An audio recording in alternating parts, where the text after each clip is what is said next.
feel like you wanna sing, then doggone it, da da da da da da da. If it's good to you, it's good for you. If it's good to you, it's good for you.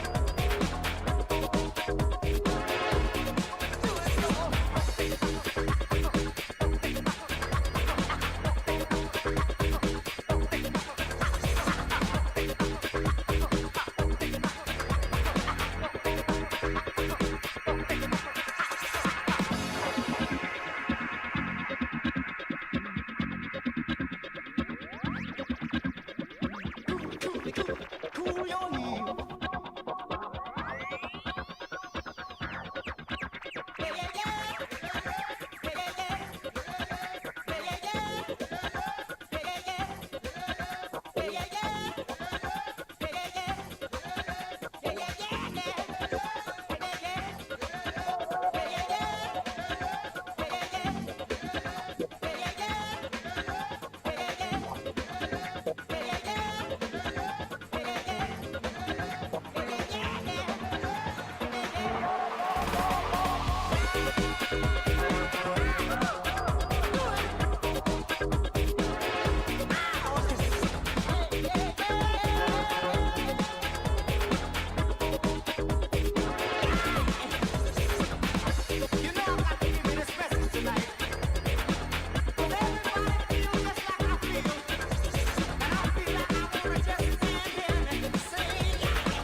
Well, howdy.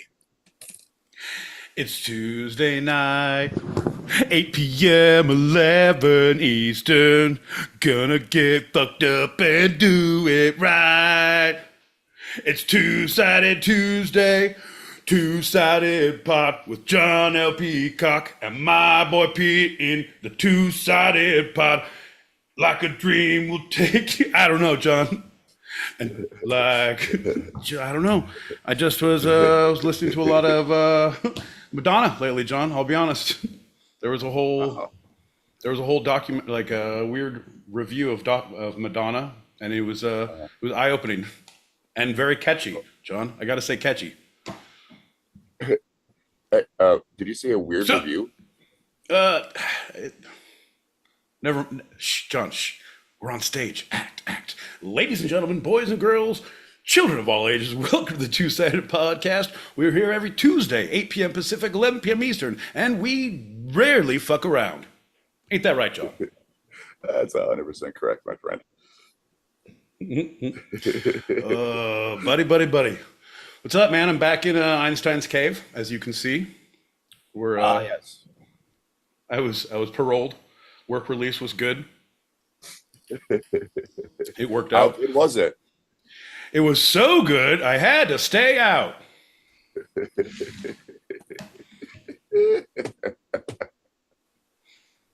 So dumb. Well, that was fun. Anyway, We have fun here, folks. If this is your first time tuning in, just buckle up. We get a lot more silly and a lot more stupid. We can't say the other words anymore, can we, John? no, we can't. No, we got to take them back sometime. Speaking of taking back and cultural appropriation, look who's leaving messages. Ladies and gentlemen, boys and girls, your friend and mine. That's right. Day one follower, ground level foundation member, gets all the perks of the trade. The Ginger Ninja coming in hot like the muse lover we know he is. Ready for this, John? It looks good. Hey guys, just so you know, John L. Peacock, I'm in solidarity with you on this being the first day of July.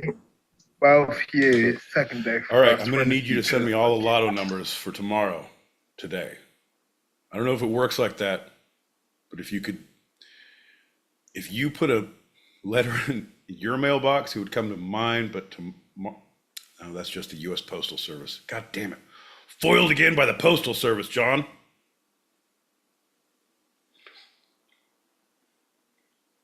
Temperature differential. Over here it's 21 degrees. Turning it over to Fahrenheit because we're Celsius. Fahrenheit, it works out as 69.8 degrees. One more time, 69.8 degrees. 1 degree too far. Nice. He said 69.1. All right, coming to you, 69.1 on the AMs. That's great, John. That's amazing. They're having a really cool streak. I heard cool. 69 or the cool streak? Yeah. Oh, the cool streak. Oh, I thought you were being like, that's hip. That's cool. It's neither here nor there, folks. What? You heard something before you got derailed by yourself. You said they're having a cool streak. I heard something about the cool streak. That was there's a big old heat dome over, it's like France and Spain, Portugal so it's not really in the UK, but they were having all these you got to put all the Frenchies inside. They will melt like a nice camembert. It is almost hot. My cigarette lights itself as I walk down the street melting. Oh, what a horrible life we live. If only I was burning in black and white. Fair enough.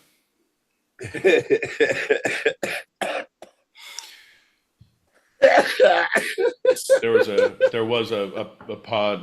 video of a French dude who was popping popcorn and melting camembert on his roof. He was just leaning out of his apartment and just put it on the roof, and it was like popping and melting. Pretty good, man. Welcome to the party. But it's a dry heat. But it's a camembert popcorn. I don't like popcorn, but it's a camembert popcorn. Fair enough. Folks, it's time to raise your glasses and lower your expectations. We're about to start this goddamn show. You ready, John? Yeah, let's do this. Giddy up. Let's kick this pig and make it squeal. Bink, bink, bink. Ow. Whoop. Well, howdy.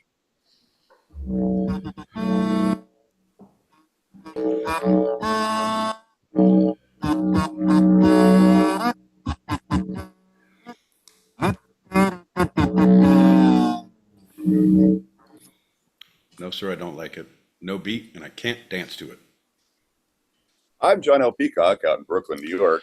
I'm my boy Pete, Southern California, and still simply upset with the intro music. And you're listening to Two-Sided, a live recorded podcast where each week I challenge Pete with a bit of the two sides of life, the fun and the serious. And I take it right back, that challenge, John, and I say the right and the wrong. John, the me and the you. Now the voice is changing to something else, John. We just don't know what it is. But we're coming to you on the 9s and 10s like the ebbs and the flows, the peaks and the valleys, the gives and the takes, the pushes and the pulls, John. The peas and the carrots, the yin and the yang, the pad and the tide, John. The Fred, the Barney, the Rubble, the Wilma, the Flintstones, John. We just don't know where to go. Folks, if you like that, we'll be coming back in the 6s and 7s. 6s and 9s. 6s and 9s. Point ones, 69.1. 69.1. W balls, W balls, W balls. 69.1. 69.1. Easy listening. Is it easy? WBALZ.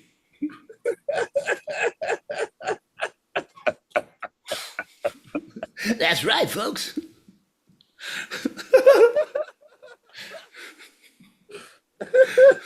That's right. We got Petey the Peacock here, and coming to you, filling in for Dingo and the Baby.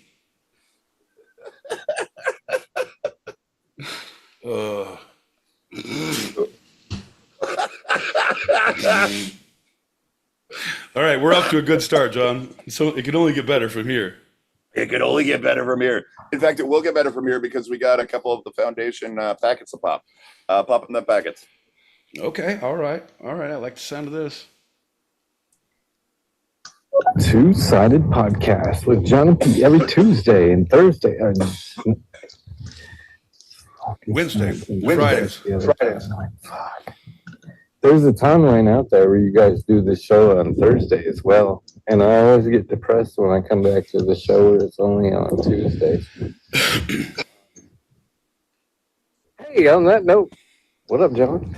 What up, Pete? What up? Well, What's up, buddy? not depressed over here like me. I know this is the only show this week, so hold on. I got to strap it up, strap it in. Right? You got to soak it all in, man. 100%, baby. This is all you get. Love y'all. Papa needs his fix. Let me just get one more. No, you get one a week. We're trying to wean you off. This is that pure shit, right? This is that shit you've been looking for. Oh, yeah.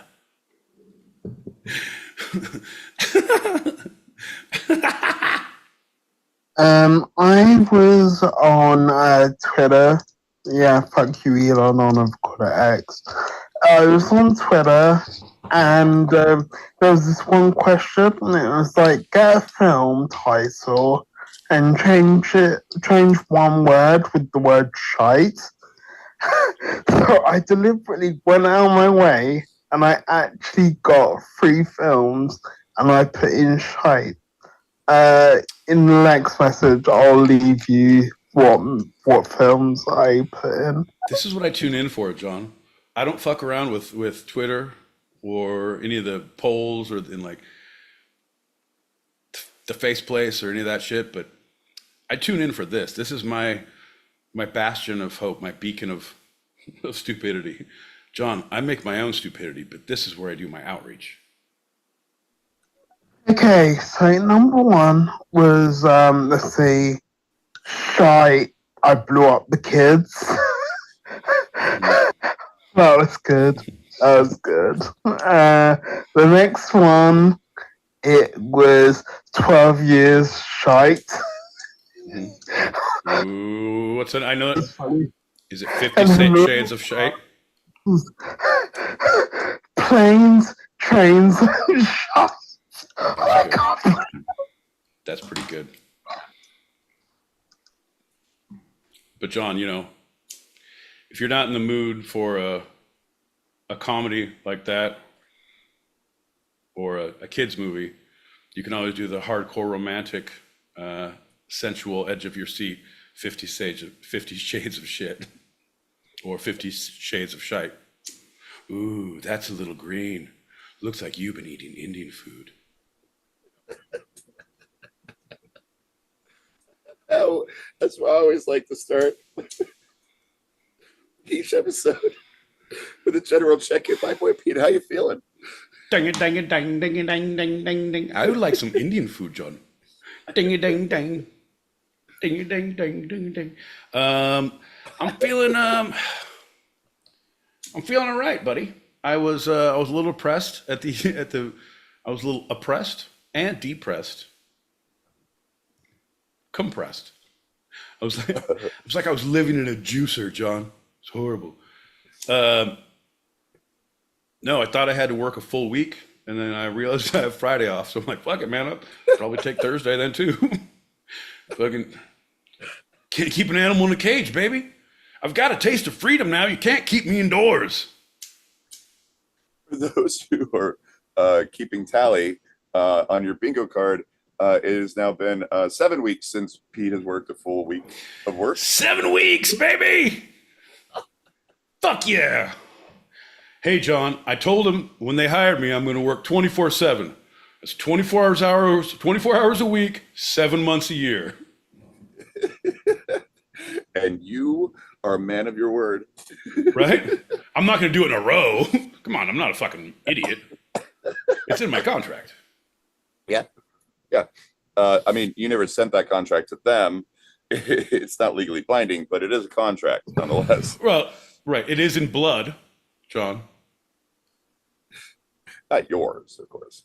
Right? No, I put a sticky note on the bottom that says, "Don't worry, it's not mine." Lets them know you're a serious candidate. Wow, this guy is really, really committed to this job. Well, I bet you he'd work overtime.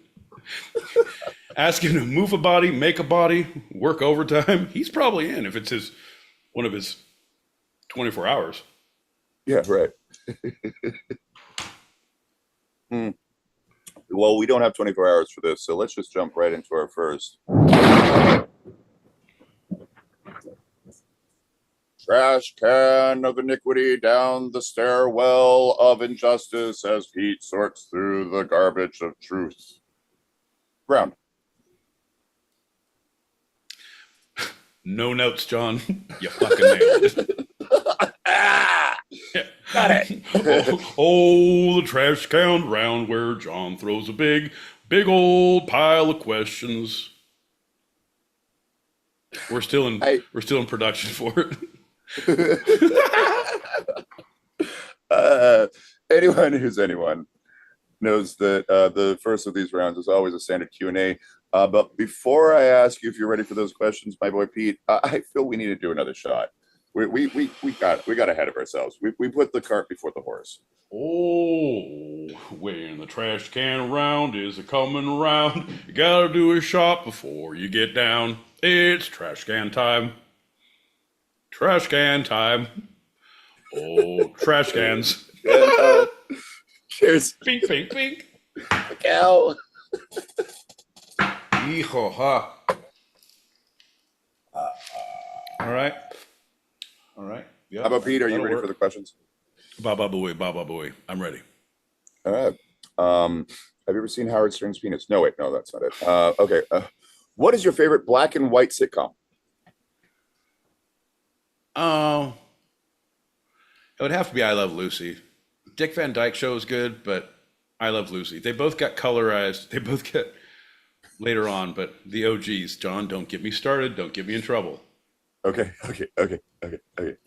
I love Lucy. I love Lucy too. It was fantastic. She was a comic and clown genius. Really. Okay, my repeat. What's your favorite movie adaptation of a black and white sitcom? Movie adaptation of a black and white sitcom. Yeah.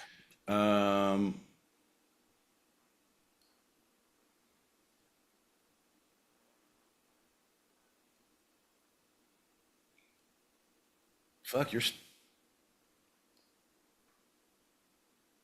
stumping me on this one. A black and white sitcom that they made a movie out of. Yeah. Yeah, your favorite one. Do you know more than one, or you just know this one? No, at least or two. do you know one? Two. Wait, hold on. No. No. Three. No. Beverly Hillbillies. That's the one I was just thinking of. You read my mind. That was number 3. Oh, funny. That's a good one. Dennis the Menace. Mr. Wilson. No, John, never do that again. That's why. Okay. That's why children are abused, John. I'm not saying they're asking for it, but I'm saying they deserve it. I hope you find happiness. I'm sorry. I hope you find happiness. Oh, Happy Days. Always. It's a great moment. Excuse me. I hope you find happiness. All right, John. We all love those old black and whites. What is your favorite TV adaptation of a movie, black and white or otherwise? TV adaptation of a movie. Are we getting more and more degrees of separation? Like, all right, what was a comic book that was an idea that developed into a short film, but then was turned into a long form art project, but then was developed into a 3-part miniseries, which we then took to off Broadway, which then became a public installation in the park in Richmond, Virginia. Garfield, obviously. Dude, I can't believe you followed that. Yeah, with Mermal, like, yeah, 100%. He was right there on the statue. You saw it too. It was limited work. John, it's good to keep up with current events and keep your finger on the pulse of the art world. That's right, Fuck baby. you, Banksy. I follow Garfield. Thanks, John Davis.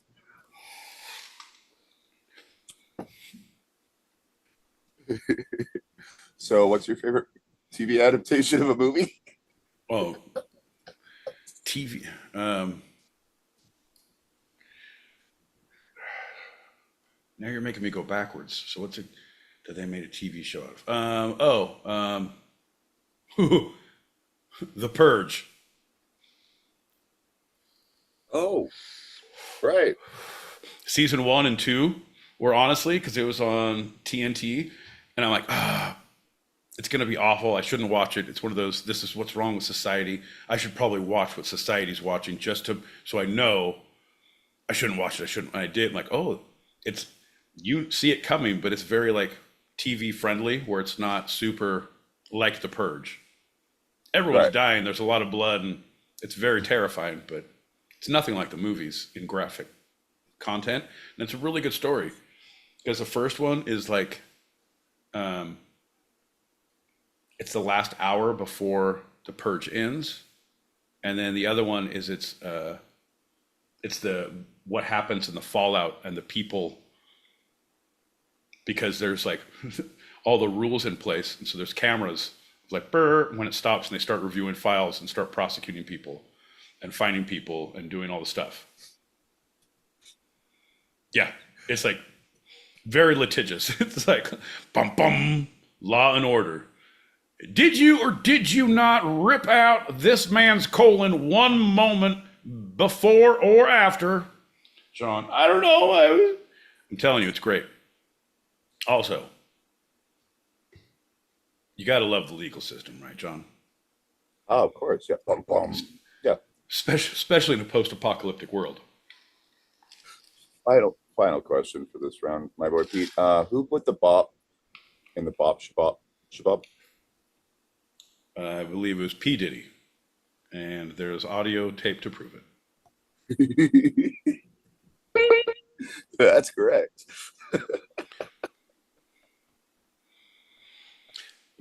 Here's one. What is your favorite video game that's been turned into a movie or a TV series? Resident Evil. For a movie? That's a good one, yeah. They have the series Twisted Metal. Is a series on either Apple or Paramount. Like no, now? Yeah, it's currently going out? It's already out. It came out 2 years ago. I told you about it. We talked about it. Oh, yeah. Yeah, I totally Like, I was followed so up with that. excited. It's on my list. I have a little notepad somewhere and something. Where's that note? Hey, wait. So, right. Yeah. No. Right. And the clown. You said the clown guy was really good in the series. Yeah, and it's Will Arnett is the voice of the clown. Or no, not Will Arnett. Will Forte. Gabe. Gob. Joe. Will. Yeah. Will Arnett. Arnett. Yeah, Will Arnett. I was right. Yeah. Will Arnett. Gob. Gob. Yeah, pretty Oh, good. it's an animated. Oh, that's why I didn't No. watch it. No. Okay. Wait. No, it's what? live action. It's live So action. how is you? The how clown? is it The the clown voice? has a mask. It's like a big 280-pound dude who just rips people in half, and he has a clown mask that you never see his face, so it's Will Arnett's voice. And everyone knows he has got a great voice. He's Batman in the Lego Batman series. Yeah, so you know exactly. It's great because it's very post-apocalyptic. You know, doing runs for people, and all the cars are like either couriers or sheriffs. So like people are taking supplies from point A to point B, and they can get passes to go. It's pretty awesome, John. Post-apocalyptic life, it's going to be tough, but once we start a supply run between Southern California and Brooklyn, New York, holy shit, John.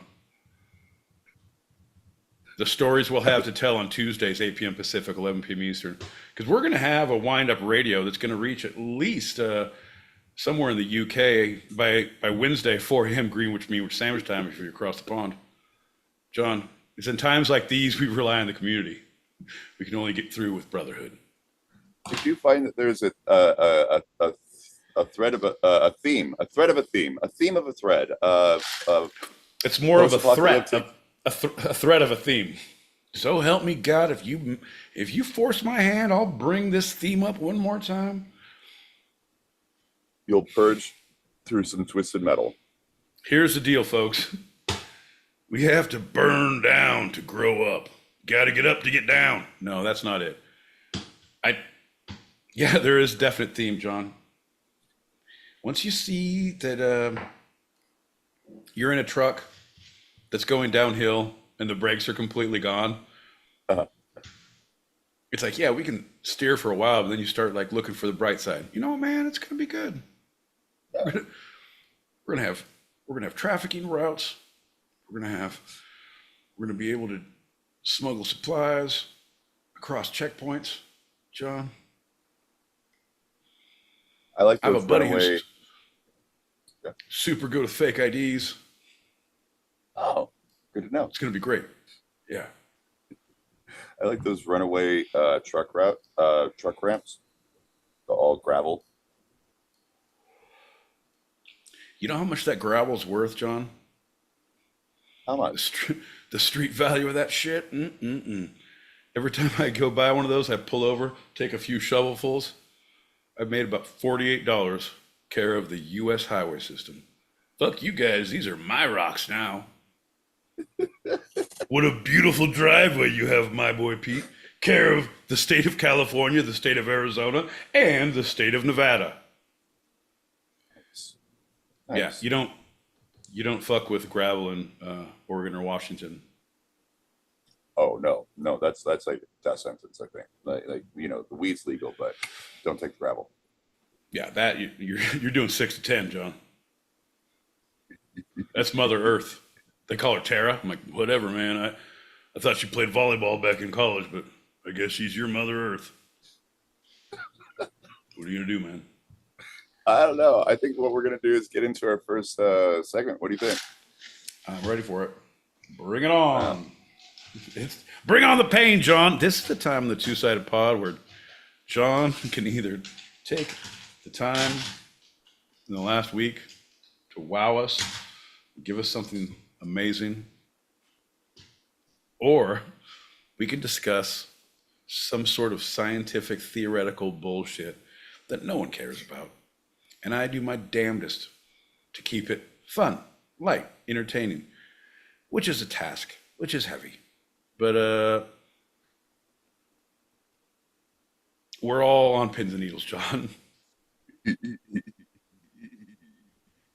Cheers. No pressure, Buzz. Cheers. The cow. Because we're going to talk about the Addams family. Okay. All right. And their Oh. Which one? As well. Which version? You knew. I know. You knew what I was. I know what you want to do. I know what you're going to do. You knew what I was going to do. Might as well get it out of the way, my friend. They're creepy and they're spooky. They're positively kooky.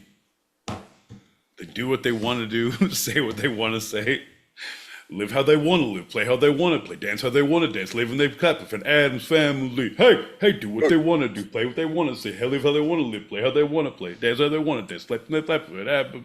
I don't know. They slip when they slap a friend, hip when they slap a friend. I don't know. That's domestic violence in my book, John. Maybe they're at some S&M party, right? Kick and they slap a friend. Maybe that's it. Kick. I don't know. You know, slow moving Walter, the fire engine guy. Hey, a little throwback there, everybody. If anyone can find what episode that was on, I'll give them $5. They do what they want to do, say what they want to say, dance how they want to dance, play how they want to play. The Addams family. It's that last part that I never can remember. You skipped a verse, but it doesn't matter, John. MC Hammer had it right when he said, "You can't touch this." When he said, "I'm broke." Actually, he said, "Don't pay taxes." No taxes. My tax attorney warned me, said you won't make money if you don't pay your tax. Said, man, kiss my ass. I don't pay. No tax. All the time. Oh. Can't pay now. He walked sideways out of the arbitration. John, I'm telling you what, he had the right idea. He went ahead and started a church in Tracy, California after he lost all of his shit because they can't take church money. So in the summer of my friend, is what I call hammer time. Summer of 1938, a determined salesman dropped in on a haunted mansion to peddle his vibrationless, noiseless vacuum, doubling as both a, quote, great time and a back saver. That's, quote, here's a whole deal. Hey, ma'am, sorry about the intrusion. I notice your house is a little haunted, but boy, have I got a treat for you. Let me just step in the door and I'll show you what my wares. Now, not only does it clean your floor, it massages your back and also makes a mean salad dressing all in one. That's right, ma'am. We move it, we lose it, we shake it, we bake it.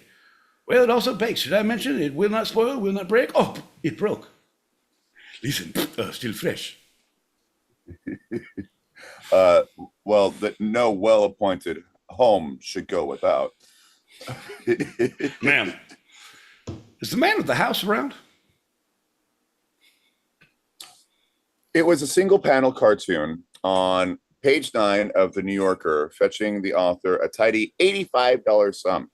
It introduced the world to an unnamed brood that will once again be returning again and again and again throughout the decades, almost a century later.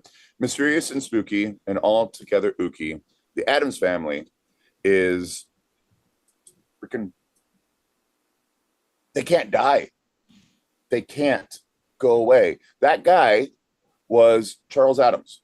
He was the artist of the original Addams Family cartoons, single frame cartoons. I love single frame cartoons. They keep my interest just enough. Just enough. Right? You hear me? I'm still here.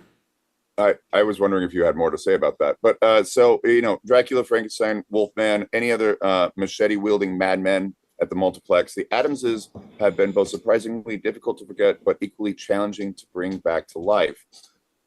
And we see the recent incarnation. Did you see the recent incarnation of Tim Burton's Wednesday? Yes, I did. It was good. It was pretty good. Yeah, no, it was good. I enjoyed it. It was theatrical enough that it had that kind of whimsical Harry Potter magical danger feel, but it had the dark, destructive.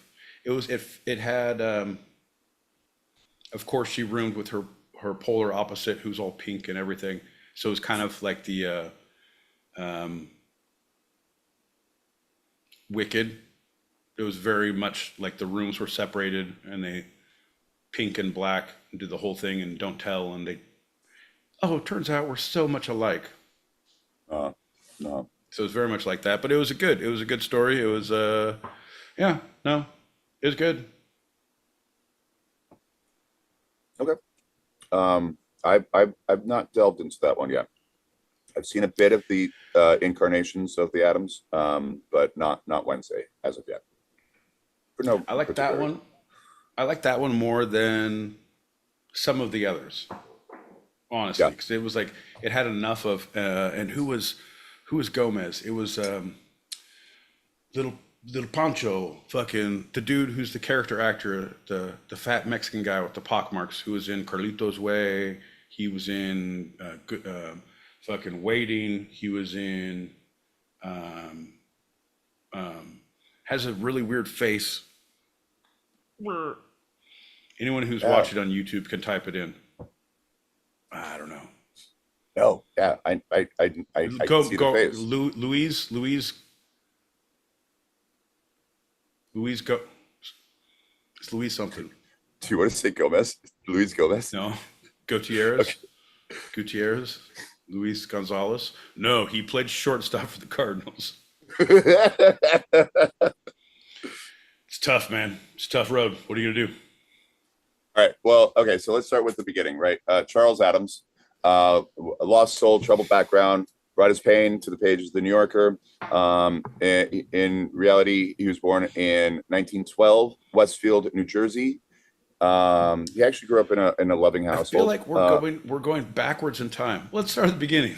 He had written a page on his own issues, but he was born in 1912. His parents met in 1814. His grandparents met. Holy shit. He was born in 1912. His parents met in 1814. That's right. Right. It was a loving family. He was an only child. Wake up at 7 a.m., go to the bathroom at 7:30, get out of bed at 8:35. His dad sold pianos. That's fun. He was a scamp. He was a good gag. He was a door-to-door salesman, just fucking push. I hit 3 houses today, honey. Just pull it. Hello, my lady. Every house needs a ding-a-ding-ding-ding. No, thank you. All right. John, we got to sell less baby grands and more uprights. That's our business model, so we can hit at least 5 houses a day. We're going to beat this guy, this Addams guy. He's got nothing on us. Well, little Charles, he loved to play some gags. His favorite was jumping. He was scaring his grandma by jumping out of the dumbwaiter. Well, you can't call him that anymore, John. You just call him like a slow, less, just kind of not up to par waiters.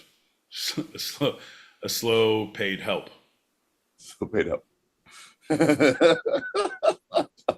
Slow help worker. Yeah, there you go. We've got programs for you now. No one, and I mean no one, should ever hide inside you. So what do we say the next time anyone says, "Psst, hey, buddy, let me inside you so I can hide from the authorities, my parents, or some other figure out to get me"? Your response is, no. Yeah, no. That's right. Your response is, "Shh, come on in."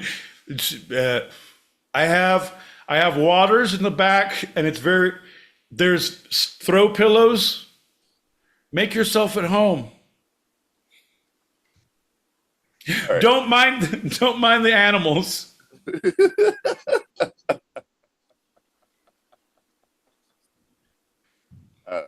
I don't know about the animals. Please water the plants. Please water the plants. That's the theme of my life. All right, quote. It would be more interesting, perhaps, if I had a ghastly childhood. Yes. Oh, you said if you had a Rick Astley childhood? A ghastly childhood, chained to an iron They will bed lift and you thrown, up. They will let you down. Yeah, life would be a lot easier if you grew up like that, John. chained to an iron bed and thrown a can of Alpo every day. But I'm one of those strange people who actually had a happy childhood. End quote. Right. It was kibble and bits. I love them kibbles, but them bits were nothing to shake a stick at either. And it was a loose rope that I could twist around in and burn my leg off. John, what a childhood it was. Is that what he said? Pretty sure. Anyway. Well, he ended up, his love of illustration ended up in high school with him at the New York City's Grand Central School of Art. And in 1932, while still a student, he sold his first cartoon to the New Yorker. And it was a single panel horror piece of a thing. What was the one? What did he sell? Well, so that one was a sketch of a window washer that paid him Put it up. $7.50. Put it up. Jim, Marv, put it up on the screen. Put it up here. Go. No? All right. All right. We're having a little technical difficulties. Our PA guy. All right. We'll work it out in post. Go ahead, John. Did you know that Alfred Hitchcock showed up on Addams' front door at one point? Just like, hello, I'm Alfred Hitchcock. And befriended him. Later, name dropped him via Cary Grant in North by Northwest. I heard about your dad's piano selling business, and I'm interested in how his back is doing. I was selling organs, and my back kills me.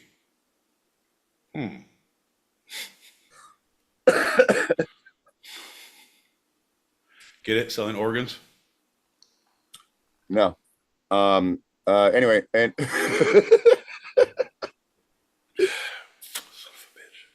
the Addams Family hit the airwaves in the golden age of broad, high-concept, low-brow comedies like My Favorite Martian, Green Acres, My Mother, The Car. Bullshit. Lowbrow comedy? Fuck you and your critics who you fucking research, John. To call that lowbrow, I take umbrage. My people take umbrage with those words. I stand for lowbrow. John, my grandma was the queen of the dick and fart jokes. Really? Yeah, well, she turned into a lesbian on her 86th birthday, so you can't really take her word for anything, so you know what I mean? It was actually a direct response to the planned CBS sitcom, The Munsters. Addams Family was a response to The Munsters. We got to get those fuckers back. Oh, they think they can be a dead family? Wait till they get in store. Wait till they get a load of... Da-da-da-da. Da-da-da-da. That's catchy, motherfucker. I was thinking more dubstep, but let's go with that for now. Did you know that they actually debuted and were canceled both within days of each other? It's awesome. It's kind of like my dream. I want to live the high and then just be fucking tragically buried. Work your way up from the bottom. Get a good trial like P. Diddy. Jury of my peers. John, it's going to be great. That's not it. Not it at all. The snooty New Yorker editor who was the one who kind of brought Charles Addams into fame and the Addams family into fame, William Shaw, banned Addams from the magazine during the show's run because he was too highbrow. Banned him from the magazine Yeah, from the New Yorker. because he was too highbrow. Because William Shawn was too highbrow. Gotcha. Like, gotcha. oh, you sold out to TV. You can't have another cartoon, not even like a non-Addams cartoon. He banned Charles Addams, the illustrator, the creator of the Addams family, from the magazine the entire run. The whole thing, John, that I've been saying for years is when you have power, you got to flex that muscle. It doesn't matter how it is, no matter how impotent it may seem, but just go ahead and ban people if you can. Just pick one person who pissed you off and ban them. Like if you're a lifeguard, fucking get them out of the pool. Nope, you can't ever come back. Why? My domain. Right? Yeah. ER, like, nope, you can't come here ever again.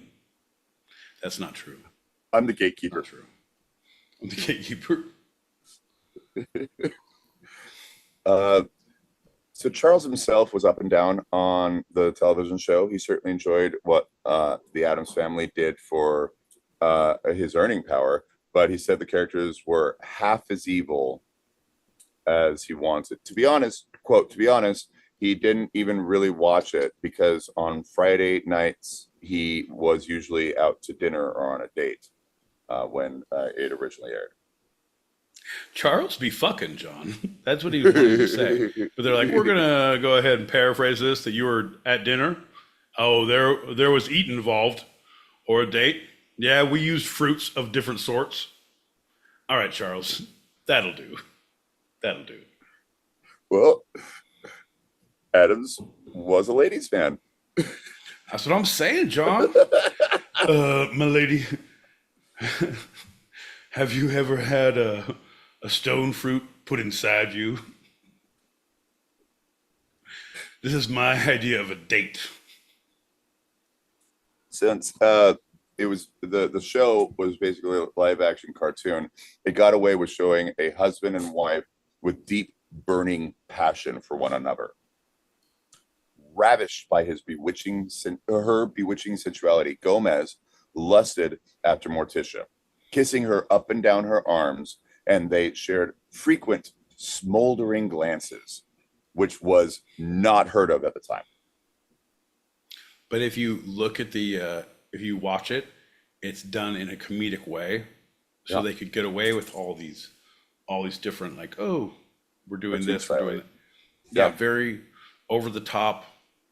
It's almost SNL, like Mad TV is more Mad TV. Yep. Just like Fire Marshal Bill with a boner. But the funny thing is, they are generally considered the first television couple who gave the appearance of an active sex life. God bless them. I'll be right. Keep going. Okay. Quote, there's a playful sexuality between Gomez and Morticia, the kind you wish your parents would have exhibited, says Andrew Lippa, the Tony-nominated composer and lyricist for the Addams Family musical. Quote, here I am watching reruns after school every day of a beautiful couple who lets you know it's okay to touch. Okay, who wants to see their parents touch? What kind of a fucking psycho is that? Hey, Andrew, no bueno, bud. You need therapy. Yeah, we all get it. They did, but who, like, I would like to see my parents. No, you want to see your parents be cordial. I would like to see them in a room together, sharing a meal. Let's work up to it, Andrew. Holy shit. This guy and his lofty dreams. What is that about? So, as I said, there was a musical. It opened 2010, April of 2010. It's middling reviews because, yeah, you can't get rid of them, but like people always have something to say about them for some reason. They're too morbid yet too comical yet too real because Commit it's to a fucking lane, bro. Commit right. to a lane. Loving parents, obedient children who like to play with medieval torture devices, and an uncle who comes around and is a little festering. That's it. Like it's Yeah, but you can't be that, and it shouldn't be funny. It should be dark and morbid. It should be like The Hills Have Eyes. You know what I mean? Like fucking Rob Zombie should direct it. That's what it should be. Or it should be like Dick Van Dyke. Oh, come on. Or at most, Married with Children. Married with Children. Or Squidbillies. Okay, Married with Children. Why? Because it's weird. Or Roseanne. It's a weird family who loves each other but are kind of dysfunctional in their weird little ways. No, but if you're doing pure, it would be Modern Family, or The Hills Have Eyes. If Modern Family and The Hills Have Eyes got together and fucked, they'd make the Addams Family. Bum, bum. So let's talk about the original series before we move on to the rest a little bit, just because I don't know the other actors. I believe most of them are dead, but John Astin, Why you the gotta say famous that? Original. How do you Gomez. why you gotta say that? No, Well, 1964 to 66. Right. So hear me out, bud. Unless you've done the research and see who all the actors are and what their living or dead status is, just because you want to tell a story of John Astin, who's an old ass man who's still alive, you don't say, I think they're all dead. No, well, Carolyn Jones is actually fucking dead. Pugsley was a Marcus kid. There was like all these weird little people, John, who were in it. Wednesday? You're focused on. You went to Doesn't Pugsley? matter. Pugsley's a person too. Everybody forgets about the fat kid with the striped shirt. Boy, it's like taking me back to childhood. Don't wear horizontal stripes, Pugsley. It makes you look round. No, your face makes you look round. On her. His original name was like Pidgeot. Pugsley's original name was going to be Pidgeot. Okay. Well, we all work through things in the writer's room, John. But John Astin. You ever meet John Astin? Pete? Nope. Okay, let's move on. I'm not even going to indulge you. I don't name drop. I don't give a shit, John. People are people. Most of them are assholes. Let's go. All right, well then let's go to the movies. I would love to. Let's get the fuck out of here. Oh. Sorry, I thought that was everybody. an offer. Bye. That'll do it for us.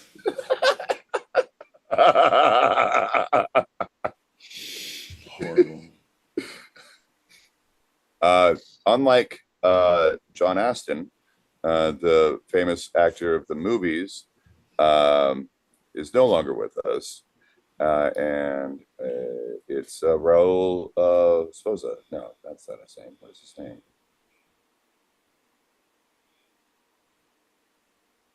Anything? This is your show, John. I'm going to let you hang as long as you need to. They're mostly dead. They're mostly dead. No. Angelica Houston, Christina Ricci, Christopher Lloyd. All dead. Who's the one who did Tapestry? Carol Kane. She's dead. Joan. All of Arc. All of them dead. Horrible cart wheat thresher accident. They were all out in the field rehearsing a scene, and then all of a sudden a wheat thresher. Oh, John, we didn't see it coming. The entire cast in one fell swoop, John. It was tragedy.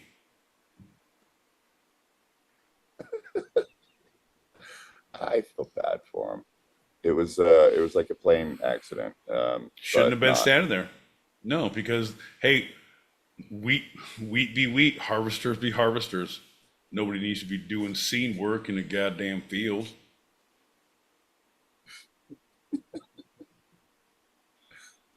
Uh, yeah.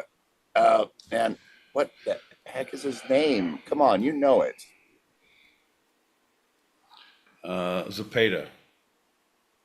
Zapata. No, not Zapata. No, not Zapata. Could be. But if it's Raul Julia, man. Raul Julia. Along with Angelica Houston, Christopher Lloyd, Christina Ricci, Jimmy Workman, though he's not Jimmy as famous. Fallon could have been good in Pugsley. it. He was Pugsley. And Right? and Joan Of Arc. Cusack. Joan Cusack. Of Arc? Joan Cusack of Arc. That's crazy. Her brother John Cusack of Arc must be so proud. You did all that fighting for our country, and all I did was hold this stereo above my head.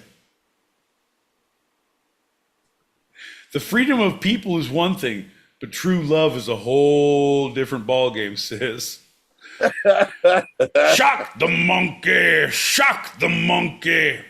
The whole thing, John, you don't need to always play in your eyes. Anything by Peter's a terrible dude. So I highly recommend Shock the Monkey. Yep. Halloween with the new Addams Family. It was 1977 special, live action special. It was the last time the entire original cast from the original TV show was together. And it was also the first and only time the original Addams Family cast appeared in color. So they were colorized, but just for one special many years after they were canceled. Well, here's the deal, John. I don't think that's right. I think the old way is the right way. I think those damn kids should get off my lawn. I think everybody should pay a nickel to ride the bus. And I think work should be uphill both ways in the snow. And another thing, John. I don't know. I want to say that I saw that and it was very weirdly colored. It was like pastels. It wasn't like colored well. It was Technicolor. Oh, well, it was in Technicolor. It was not Technicolor. No, it was not. Technically speaking, it was not Technicolor. It was in Technicolor. Right. Technically. Still had to use a different water fountain. Moving on. So Christina Ricci in the films kind of jump-started her career. People say it was a film, the films that she was born to play. And Angelica Houston got nominated for 2 Golden Globes for her portrayal of Morticia in both films. She got nominated for what? Golden Globes for Morticia No. in Addams Family and Addams Family Values. Really? Yeah. I think it was mainly because she was inspired by MC Hammer's soundtrack. I think it had a lot to do with Hammer Time. I'm going to go on a limb, John, and say that there was a lot of fucking Hammer music playing on set, just in the background, getting people pumped up. In the trailers. Can't touch this. John. That's it. Can't touch this. No, because what was the fucking white boy fucking white boy what? No, I don't know. I just went to his church, Sean. I don't listen to his music. I'm more of a born again Hammer fan. Call him Holy Hammer Father, Holy Father Hammer. Oh, please, Father, Don't hammer them. Who's your favorite of the characters? So we got, Tinky Gomez. Winky. Oh, you're Gomez. still an Addams family. I thought we were going to. No, sorry. It all depends on it all depends on the iteration of what the show is, of where they are. Because Gomez was usually my favorite, and I didn't like Wednesday was okay, but then her show made her pretty fucking cool. Yeah. But still Gomez. He was more like, yeah. I still like Gomez. Okay, Raul Julia or John Aston? No, I like the Luis. Gutierrez? Go. I would say Gomez. I think, John, someone look it up. It's killing me. So we got to have a PA for these fucking things. What are you gonna do, man?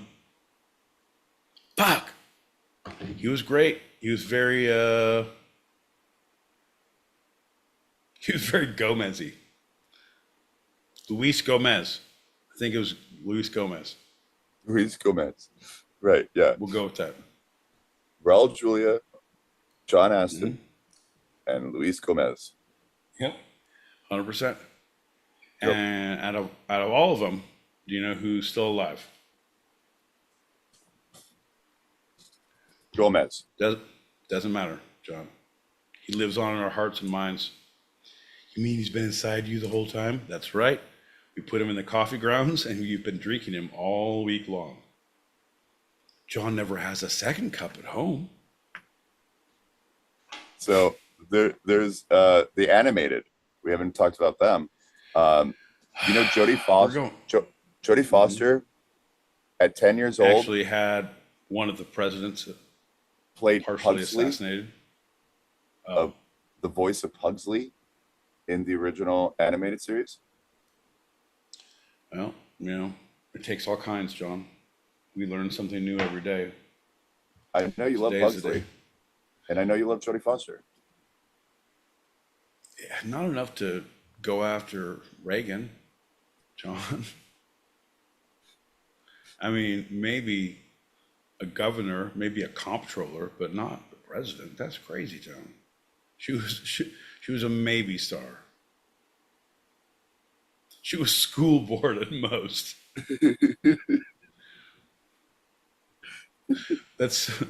Shouldn't make those jokes down. It's not, you can't make those jokes anymore. Can't do voices, can't do jokes. All this bullshit is ruining everything. Don't like it.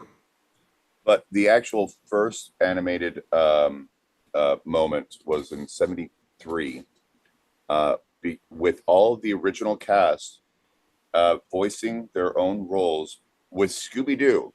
It was called Scooby-Doo Meets the Addams Family, and it was never released on VHS or DVD due to copyright issues. So even though it was a huge success. All the actors voiced their own concerns about the production. OSHA would have been stunned by the violations if they had been around by then. But John, oh, what a crazy world we lived in. We haven't really talked about Lurch much. Why are we okay? How much board you got, bud? But yeah, okay, Lurch. Yep. I haven't He was mentioned the his name butler. once. Or cousin I know. or thing. Thing T thing. Do you know what the T stands for? So thing. Yeah. So I like that, a big Frankenstein looking butler, cousin It with all the hair. You don't know where. It's almost one of those yep characters. Yeah. Didn't It have sunglasses? Or no, at one It had a point, bowler hat. yeah, bowler hat. Yeah, and then Thing, the hand. Thing, actually, you know what? Thing was badass in Wednesday. Thing was like as much as a star as Wednesday was in Wednesday. That's awesome. Yeah, and all like, hey kids, are you into finger stuff? Well, you're gonna love Wednesday. Even more so than Mr. Gomez. What's his name? Gutierrez. Luis Gomez. John, you can't beat a good finger blast. Wait, what? It's not me. It's the Addams family.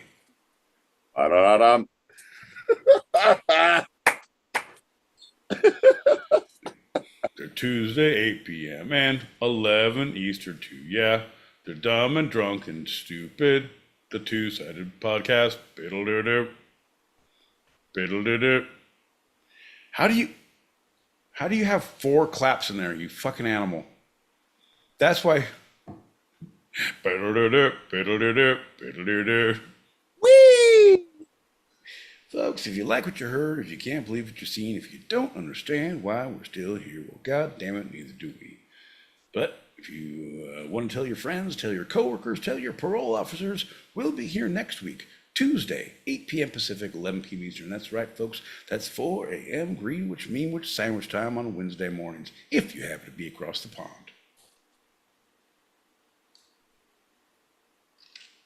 I like the show. You like rocks too, John. You're not a geologist. You're just on the spectrum. John Aston once said he lived in Hell's Kitchen in the 60s, and when he saw like roving gangs, he would just act. This is before, and so it was like 50s into 60s before he played Gomez. He would act like he was quite insane, and that was how he would not get mugged. That's the only story I have about him. All right. So I knew you could not help yourself.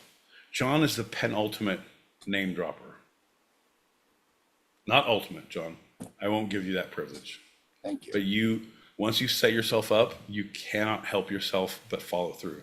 It's like hearing a chord on a piano. Did you know that they used to have door-to-door piano salesmen? They just lug big old fucking baby grands down the street, pulling them up, diminishing chords at a front door. And then people like John L. Peacock would come out and like, boy, you're touched by the spectrum demon, aren't you? You like trains? I bet you do, bud. Let me come in and talk to your mom about a vacuum. Okay. Motherfucker. We have some packets to pop if you want to. You Good to go. choose when and how many. I'd like to do 17 on April 4th. Could we do that? Could we make that happen? It's my fucking world, John. I'm just a squirrel trying to get a nut. That literally says everything about my boy P. The moment they became colorized, he just stopped watching. Oh.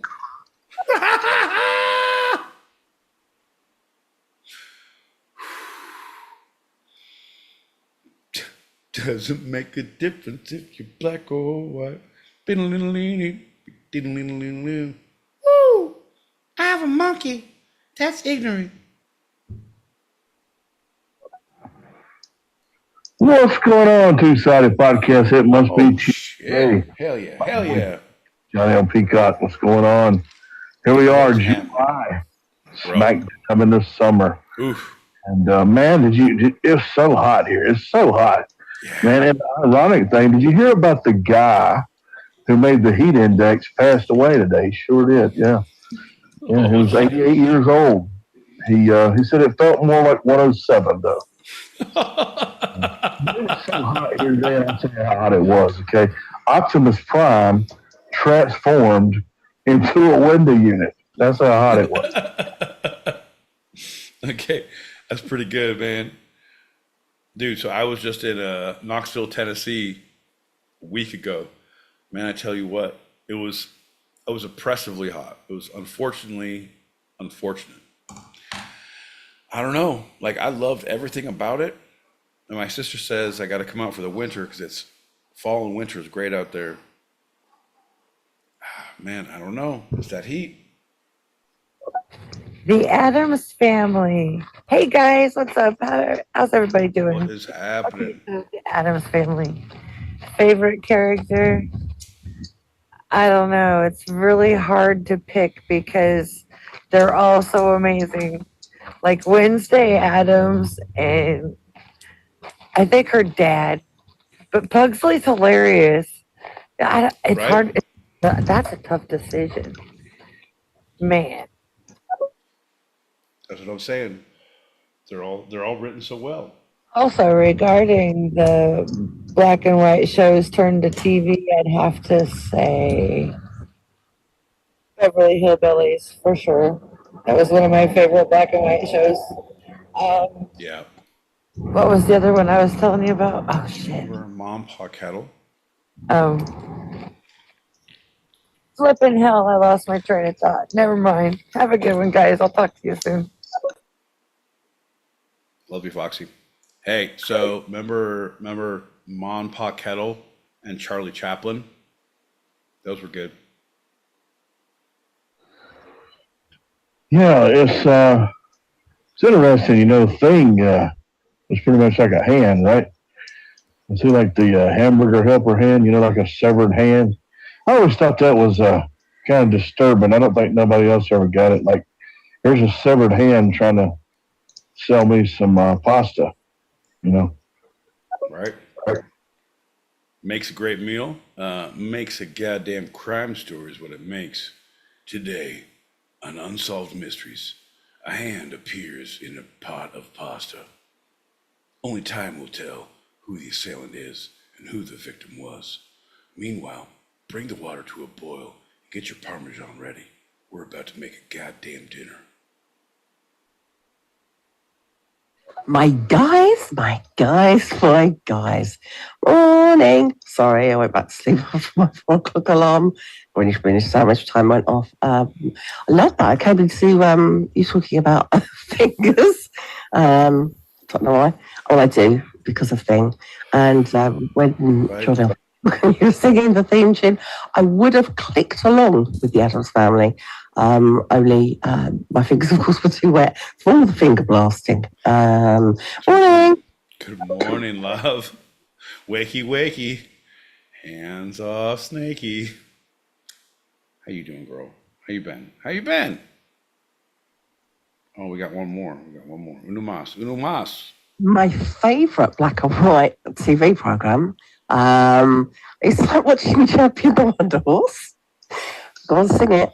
But probably my favourite was Harold Lloyd. Harold Lloyd. Do-do-do-do-do-do-do-do. A huge erection and a smile. They were the word. Sean, you wouldn't get it. It was big in Birmingham. Huge in Stottendale. John.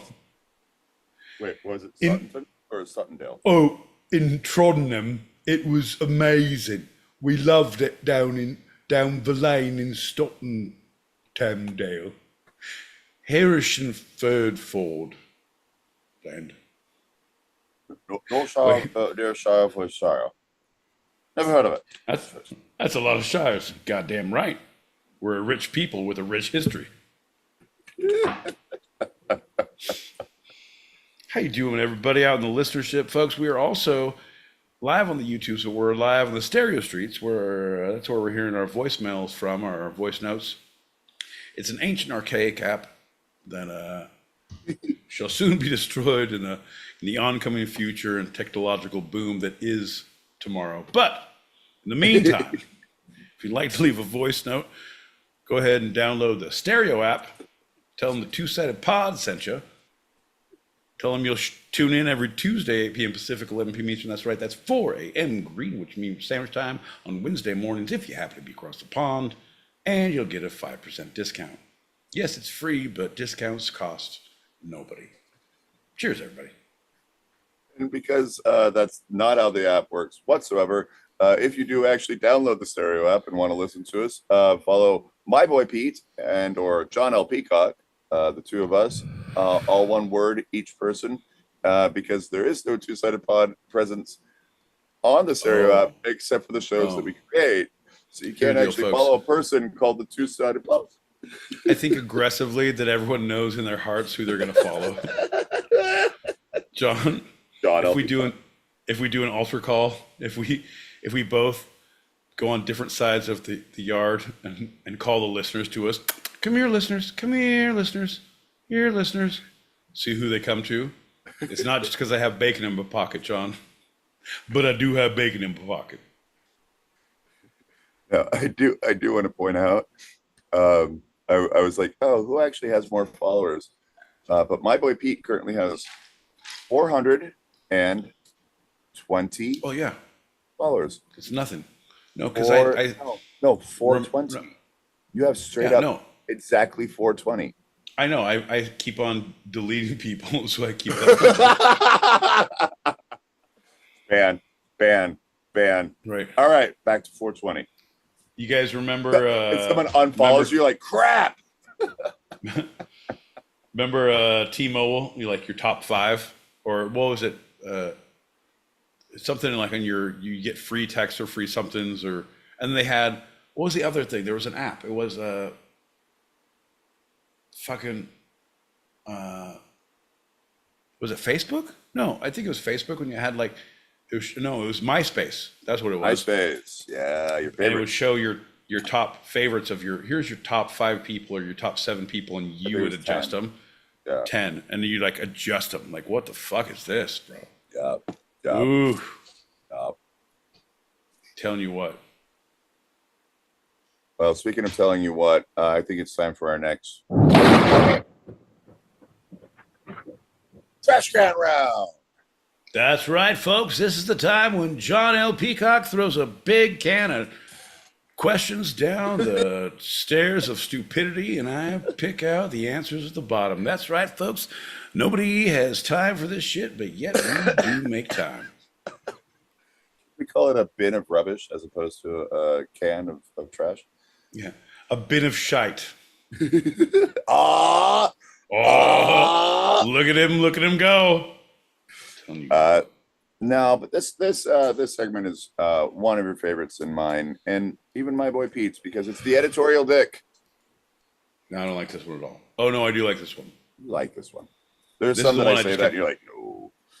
No, you're an animal and you should not be trusted in the wild. No, John. But yeah, no, this one is a good one. This is where John tells me something and I get to just yell about it. Something is an actual headline from today or in recent days news. Right, and the yelling is something I do quite often. You ready for the first headline? Baby, I was born ready. Televangelist Jimmy Swaggart dies at 90. I don't wish death on anyone, John, but if I had to, I would start with televangelists. They're horrible people. They have taken from the populace, from people who are homebound. Because you know what, John? Here's the deal. Real churches have outreach programs. Like if you need to scratch your religious itch, don't turn on your TV and send fucking checks, man. Look in the yellow pages because you're old as fuck, and then call your local church and say, I've fallen and I can't get up. I won't even do the voice, John, because I'm so upset. That's how serious I am. Oof. It's almost you know how they have elder abuse, but that's not all elders. So I would say just stupid abuse. Like there needs to be a law against that. You can't execute the mentally challenged, and you can't take money from them either.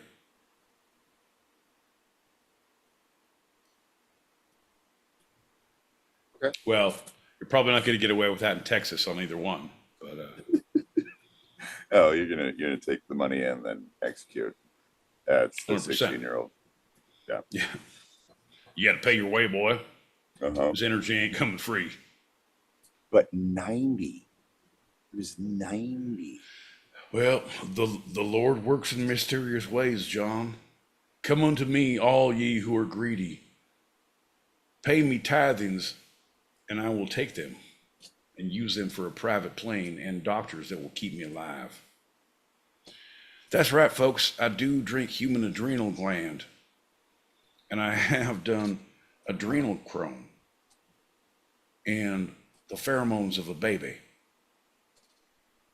9 years over the 27 club. 9 years over 3 times the age of the 27 Who wants that club. shit? Who wants that shit? Who fucking wants that?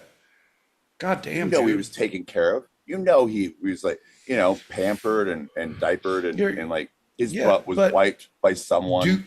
Fuck that, John. Do you want your butt wiped at any point in your life unless it's a sexual act fucking indulged by 2 consenting adults?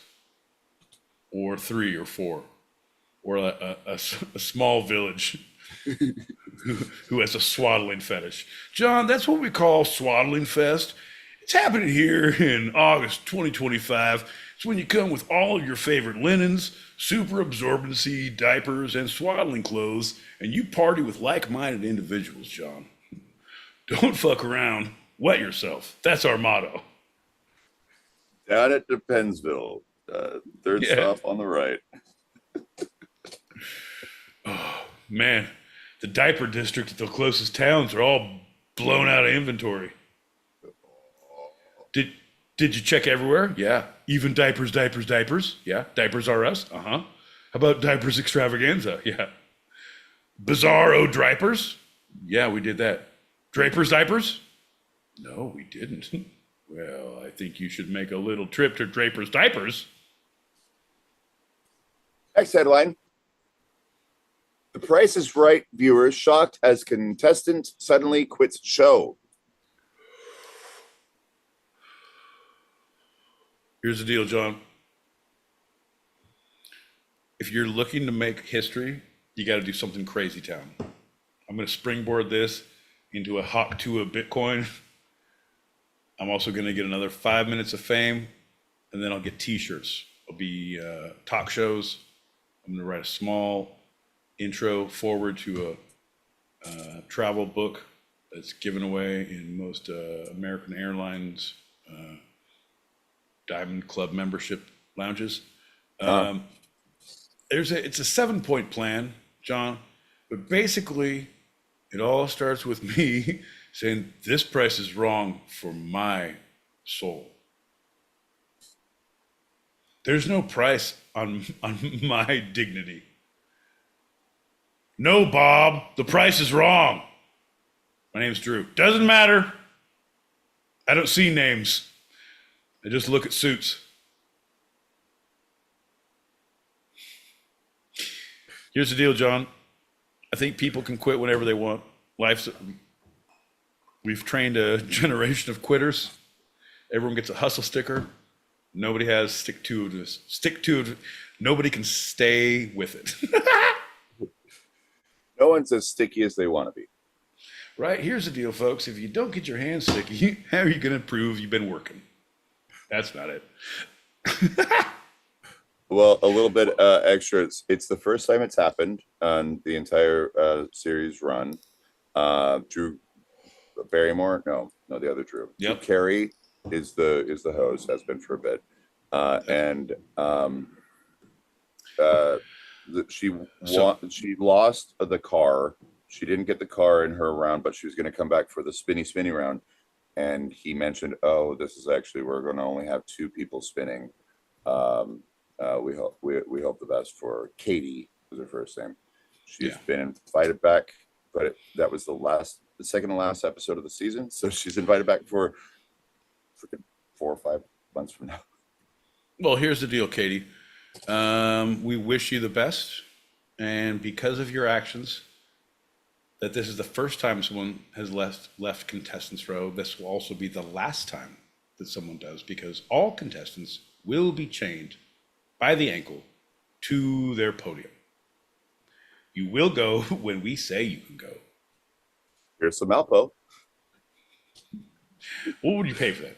$229, $179, or your dignity?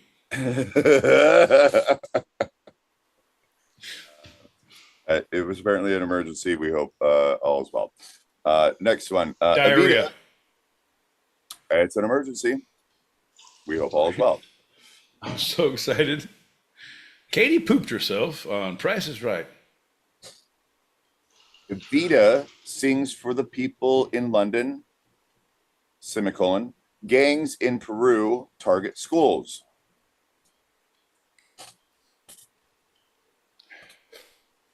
That's the headline. That's just lazy writing, John. That's just lazy writing. PBS. Semicolon. Yeah. Oh, That's NPR, why we have sorry. NPR. That's why we have to defund NPR. PBS is going too then. There's not enough tote bags in the world to stem that bloody tide. John, I love NPR so much. I love PBS. They're both great, but NPR is my jam. Like when That's funny. my buddy, I love it. My buddy Scott and I go on road trips. We just went up to June Lake up by Yosemite this weekend for a wedding. And we're like, how do you listen to some NPR? But we had his daughter in the back, and she's like, "What the fuck?" And couldn't listen to anything. So it was, yeah. But NPR, man, I donated a car to NPR. Wait, what? Yeah, you know how they always like, hey, if you like NPR so much, you can donate a car. Yeah, car. I had my old car. Yeah. I had not driven it for way too long.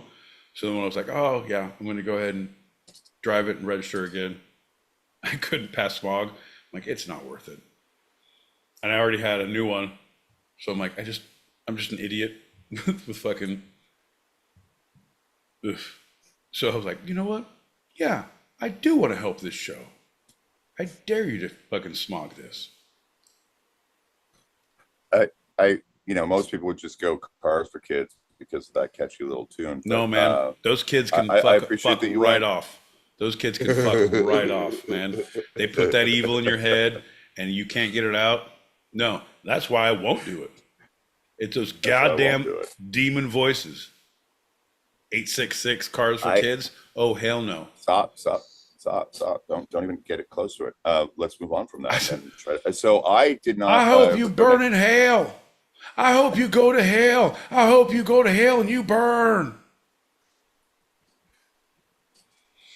And that was my boy Pete talking to Cars for Kids. Cars for Kids. I never donated a car to NPR, but as far as I recall, no, that didn't work. I did donate money to PBS during one of their little like telethons.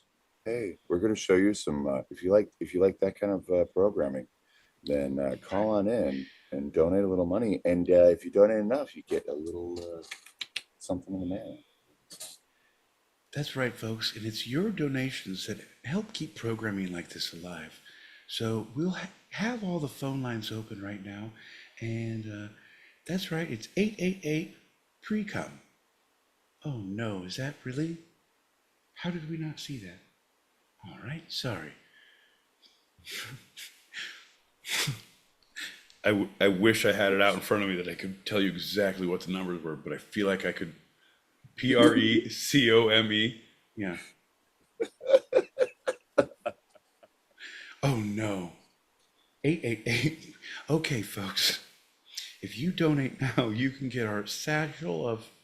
Nope, that's not it. John, I actually once stole a soundboard from a PBS station. So I donated and I didn't feel like that I got my tote bag, so I took some of their equipment. I'm coming for what's mine, baby. Allegedly. Allegedly. But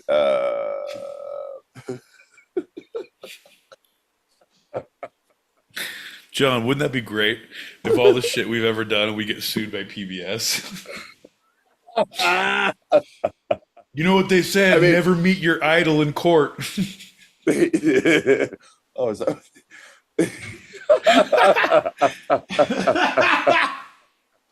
Oh, hello, Mr. PBS. That's his actual last name. It's the PBS family. This is Steve PBS, his son Jeff, Sarah, his wife, his lovely wife Karen PBS. It's pronounced poops. Sorry, sir. We're not very smart people because of your programming. Oh. Eating rainbow. Brought to you by the family. And viewers like you. So anyway, Evita sings for people in London. Don't cry for me, London ear nose. London Gangs in Heroes, what are they called? Peru. Gangs in Peru, Londonites, Londonians. Gangs in Peru target schools. Did you say Luddites? I feel like that was more of a religious sect. Oh, Londonites.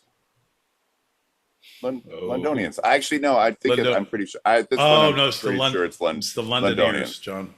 Let's split the difference. Don't cry for me, London heroes, because she puts a little, South American. It's actually Londonians. Londonians. Oh, that's the Londonians right there. Oh, clever girls. So, but the gangs in Peru, John, the fucking gangs in Peru, they ruined everything. The Londoners. Nope, that's a band. The Londonians. Londonians, yeah. The Londonians were enjoying a lovely concert from Evita. You guys had on the streets. A free concert. Here's the deal, John. Nothing's free in this world. If you believe that, they're buying your mind. They're distracting you from the gangs in Peru. Don't cry for me, Peruvians. The gangs will only make you pay. All of your running, all of your hiding. You will die tired. That's a promise. I understand the connection of this headline, but that's a big one. It's a big leap. Yeah. It's a big leap for understanding, but it's also it's Eva Perón, right? Yeah, but why? Right. That's wow, John. It took some mental gymnastics though to get there. Like it took some leading the horse to water, and I'm just thinking the normal average person doesn't have a peacock to Sherpa them along to understanding. Be like, that's dumb. Dogs and bees smell fear. Canadian hockey team chooses not to wear skates. The Hornets? Oh, now I get it. See, that's why you need a Sherpa. Folks, you need a no man in your crew. You need a Sherpa to guide you to truth about understanding. But also you can't let him near the drug man who holds all the drugs, because if you do, your Sherpa's fucked. Rock Pioneer. No, not allegedly. No, seriously. That's a true statement. Straight up. That's 100% true. We can stand behind that one. We're good legally. Yeah, we didn't identify who the people were in any of the scenarios. Jesus, man. Rock Pioneers, 77 stuns fans with awesome cover of 70s classics. You said Rock Pioneer? 77. Like an old prospector, like a 49er. But you 77er. call him a 77er? Yeah. Suns fans. There's gold up in them there hills. Suns fans, 77ers, all right. All right, the first one to make a half-court shot's going to win 2 weeks of free hot dogs at the Hot Dog Shack, courtesy of Hot Dogs. All right, who's up? I do have both who the rock guy is and I the want song. If I you want the rock guy. I want the rock guy first. All Give me right. the rock guy. Who's the rock guy? Arizona native, born and raised in Tucson. Stevie Ray Vaughan. Alice Cooper. Peter. Okay. He did something stupid like Baby Shark. 70s classic. Baby Oh, Shark. 70s classic. That's it. That's in the headline. He did. It was sorry, I don't listen well. One of the things I don't empathize or listen. I don't have time to hear or understand. John. So I think it was Scarborough Fair? No. Oh no, a rock classic. Right. Yeah. With awesome cover of 70s classic is the headline. You didn't want more than that, so I'm just. But No, it is Alice Cooper. It is Alice Cooper. So. What Fortunate Son?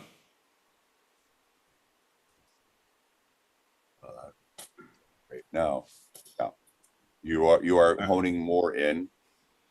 Can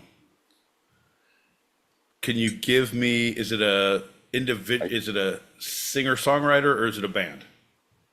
That first, okay. Band. Are they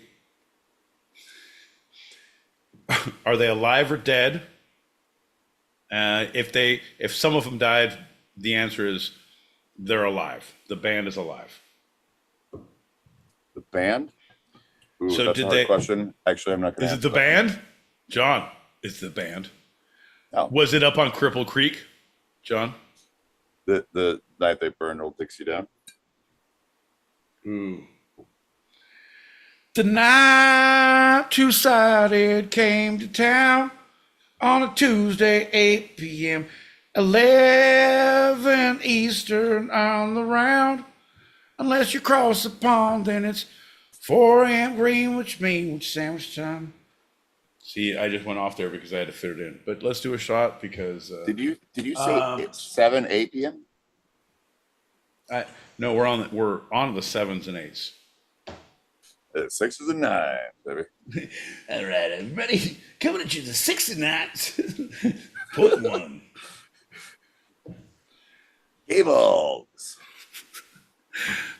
That's W balls. That's All right, folks. I'm the Western. WBA. Yeah.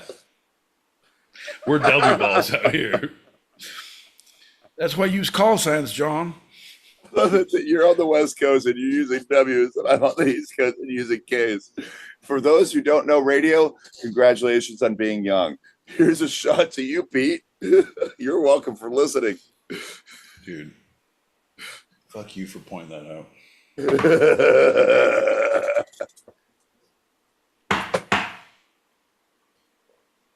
All right. But they have NPR has it. The fucking everybody in your local KCAL 284 W649. Yeah, see, no. W is east of the Mississippi. K No, is I know west that. of the Mississippi. That's what I'm KJ, saying, but CC. John, I'm moving I don't think you understand. I'm moving my operation east for tax reasons. Also, I got to leave before the law catches up with me. John, we're running a pirate radio station full of potty mouth patio motherfuckers. John, it's called the Patio Party, featuring Peacock the Petey.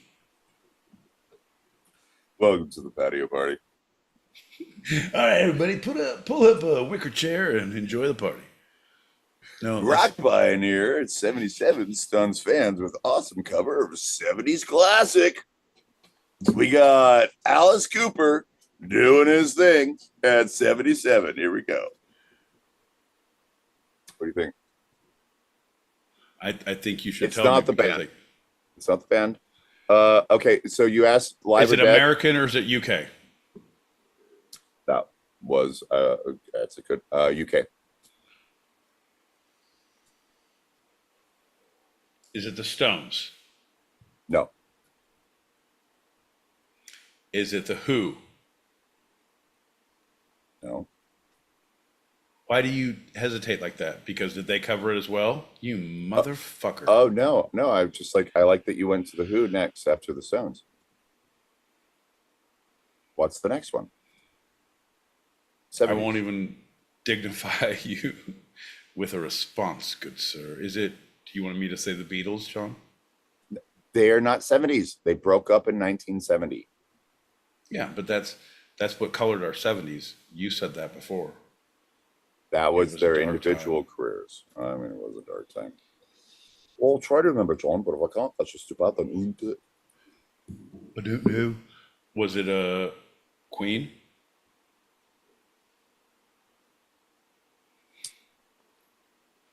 No. You know he's from South Africa, right? I know, John, because look at your face. Because I'm making, first I say Beatles. I'm driving you insane. No, you got it. You got it. Just say it.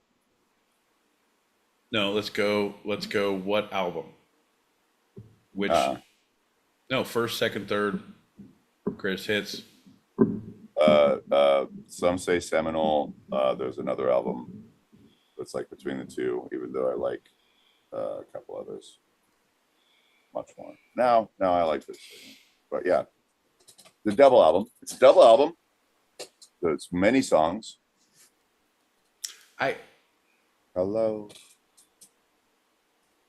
So is it gonna be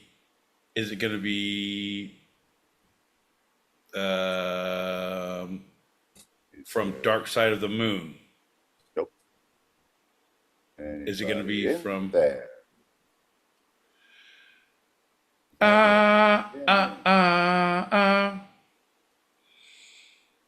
Anybody home? Oh, so it's I can hear it. Keep going. We don't need no. No, is it from The Wall? Yeah, of course. Yeah, it's The Wall Part 2. Oh, okay, yeah. Is that the one? I need to go back and listen to that. I've been listening to so much EDM. I haven't listened to anything with words lately because words make my head go crazy when I'm trying to work. And then you have to deal with me on Tuesdays with so many Yeah, words. You're like, I don't like can't. this. No. I can't do words. I have to listen to I listen to Zen music in the morning, and then I listen for the next 8 hours. Oof, I can't do it. Words are tough. I got to go back to them, John. You got to find time for words. That's what I say. Get in touch with your words. Don't be afraid of vocabulary. Don't be afraid of syllables. Don't be afraid of syllables. Right. Here's the deal. Hooked on Phonics can't kill anyone. Wait, unless it can. So what do you think? Final headline. Alice Cooper, Wall Part 2. No, I think that's great. I think it's great within his range. Yep. And I think it's not going to be like hard vocally for him, so he doesn't have to really. And it's big He can keep his theatrics. breath. Right. It's big. Yeah. He can keep his breath and like move around slowly, like an old man needs to. Get him, Alice. Yep. Final headline. Better feed your Frankenstein when you can. Aww. He's from Tucson. First American scientific refugees arrive in France.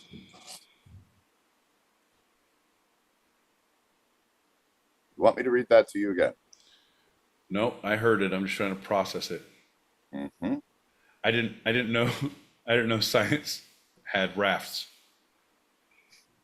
Here's the deal. When I think of refugees, number one, you're not a refugee unless you come on a raft.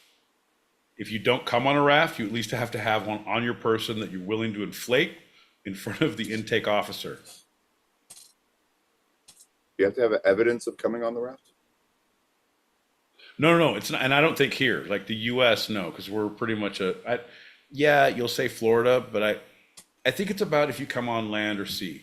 One if by land, two if by sea. So if you come by land, you bring one raft. If you come by sea, you have to bring two rafts to prove that's how you signal where you're from. Everywhere. I don't know, John. Scientific refugees. Because science is being banned in America, so we're going to France where everything's better. John, if you're going to Europe, we all know you go to Denmark or Switzerland. Or Luxembourg. I mean, Denmark, I love that you said that first, but or Estonia.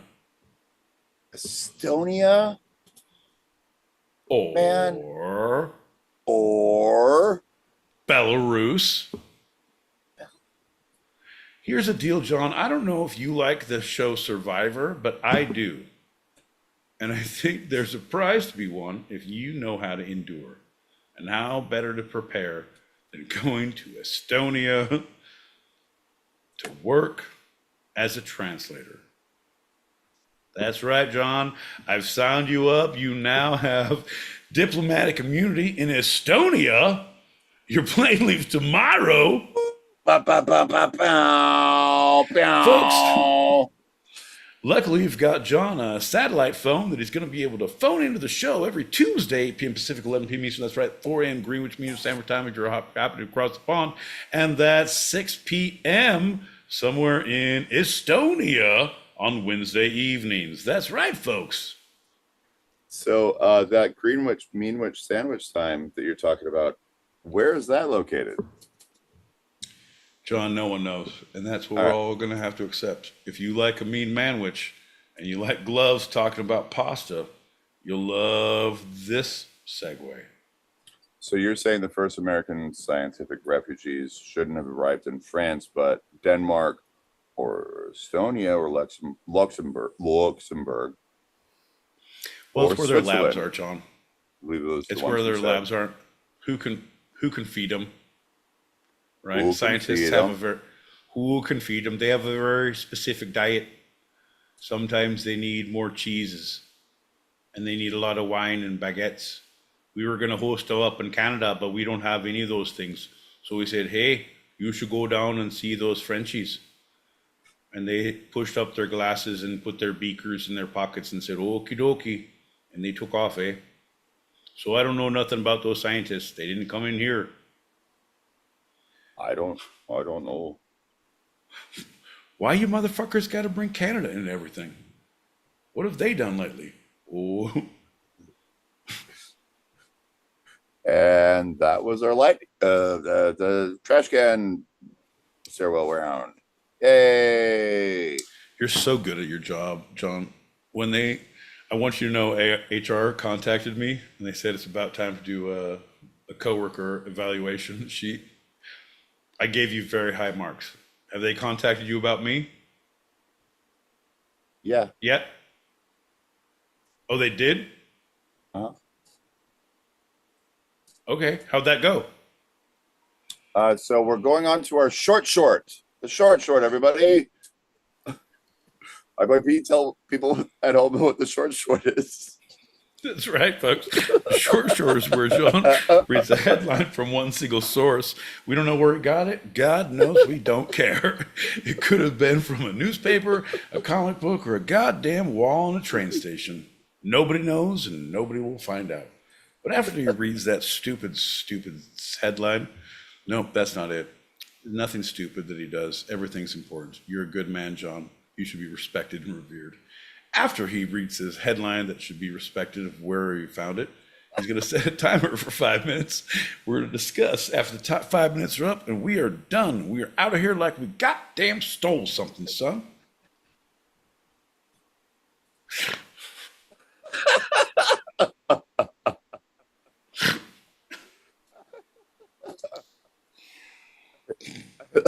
I like when you're a little more with it, and I'm a little more loopy. But it turns into a pretty good show.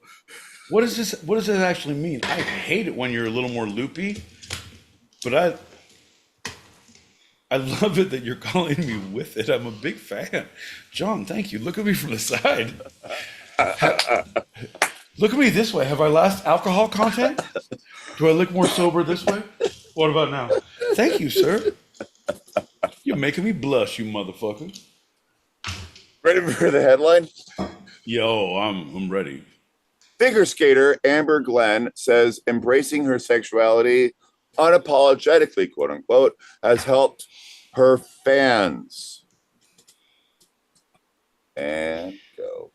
All right, sorry. USA Today. I forget you read that and start reading because I have things to say already. All right, Go ahead. Go. No, yeah. Yeah, unapologetically. Bullshit if it's unapologetically because you're writing it to the goddamn USA Today.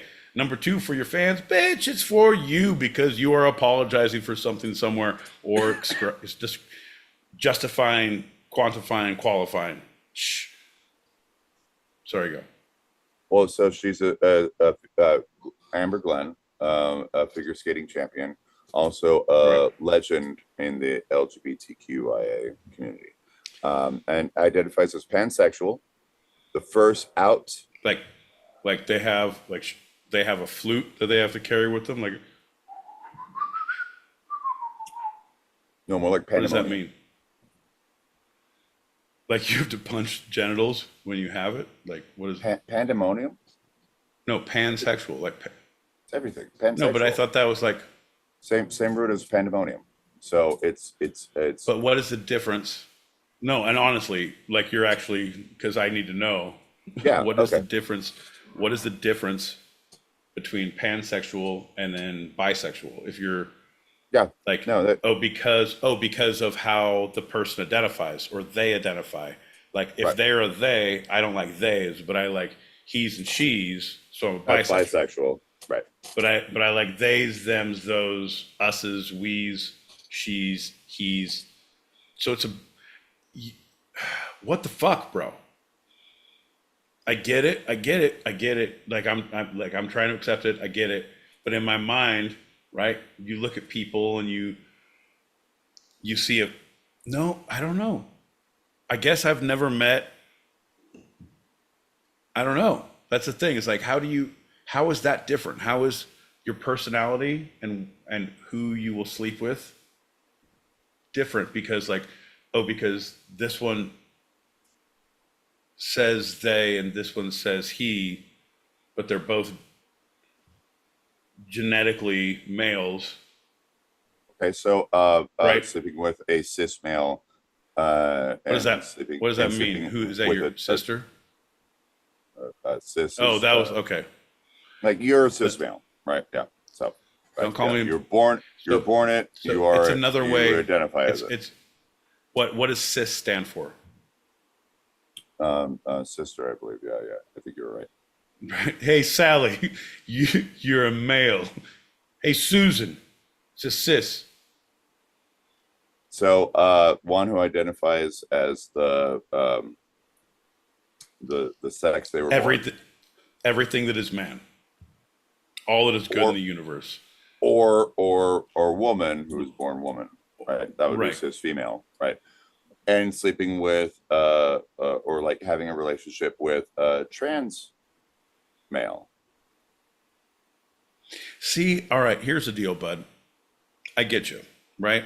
And I want to learn and I want to use the correct words, but I'm very specific about that. But I feel like we make it so complicated because everyone, like, we're all fucking people. Fucking everybody could do whatever with anyone who's consenting. These are all human souls. So do whatever thing that makes you happy with a human soul. But now I have to have a naming convention and learn some other shit. I barely learned cursive as a kid. And now you got to make me learn a whole fucking naming. I don't know the phylums and the genomes and of plants, but now I need to know how to name like the scientific identifiers of souls. Like, yeah, you almost have to speak like cavemen because I want to respect, but I'm angry about the idea that I have to do these mental gymnastics for people to be Well, people. So let's get rid of all that. Pansexual, you're open to an intimate relationship with any adult, consenting adult. Let's just go with that, right? Like, it's like anyone. If they were My born neighbor with Karen. My neighbor Karen. Karen, who was born with like male genitals and is a trans female. Your neighbor Karen. 100%. You've got the link? Yeah, you've seen the webcam. Yeah, you know her. Karen. Them. My neighbor Karen. My neighbor Karen. That's who I identify as my neighbor Karen. John, could you identify as my neighbor? Like, and it's not my neighbor, but like, what are your pronouns? My and neighbor? My neighbor. Would you be mine? Could you be mine? Won't you be my neighbor Karen? All right. Well, that's like something you hear when you're in the well. I'd be my neighbor Karen. Would you be my neighbor Karen? I'd be my neighbor Karen. Lipstick. Jesus, John. That got dark real fast. Karen's going to be so upset when she listens to this. Love you, Karen. So, yeah, we might talk more on that one, but that's the end of our short. Fair enough, folks. My boy Pete learned a little bit, or like wanted to learn a little bit, or said he wanted to learn a little bit. I don't know. Here's the deal, bud. We don't need to learn anything. Everything I need to know, I learned it in county. It's a little children's book for the kids about kindergarten. No. It's about everything I need. It's about my week and a half in county, but it's done in children's book form with little pictures that the kids can understand and learn from. Hey, children. Allegedly, John, if it takes off, I said it to Oprah. Fingers crossed, we're gonna be on the goddamn list, baby.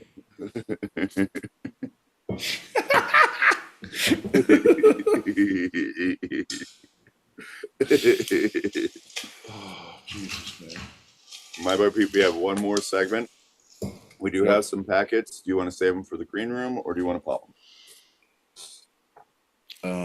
We'll save them for.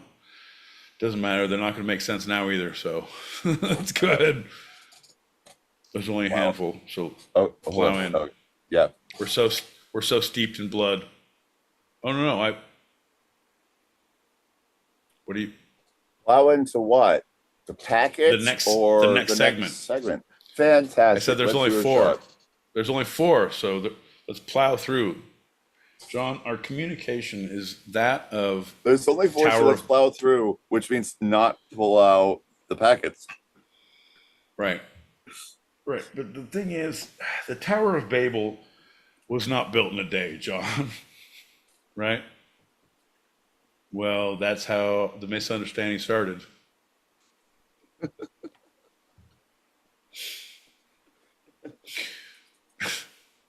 If we can only understand each other, we'll get to heaven.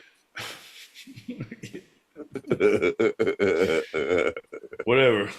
I bet you $1 million I can fit this fucking camel through that eye of the fucking needle. 20 to 1 you're on. It's really far away, but when you get close, it's a really big needle. Right? 100%, John. See my shekel trader if you want to get in on the action. Folks, if you like biblical betting humor, you're gonna love these next segments by John. He's about to turn over some tables in the temple, if you know what I mean. Come on, John. Raise your glass and lower your expectation. We're about to get into the last segment. It's not going to get better from here. Who's your favorite podcast? Say her name. Go ahead. 2 seconds. Bing, bing, bing. Miguel, you're welcome for listening. Ooh. Hi, boy Pete. Yes, sir.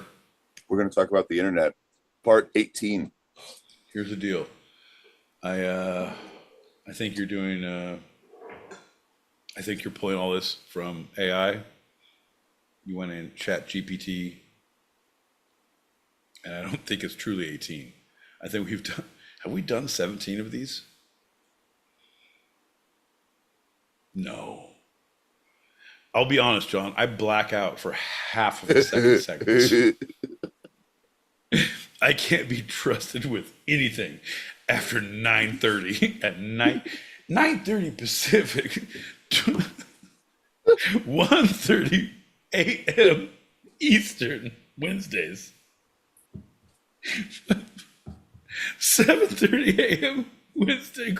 Doesn't matter, John. Doesn't matter. All we are is dust in the wind. You know what?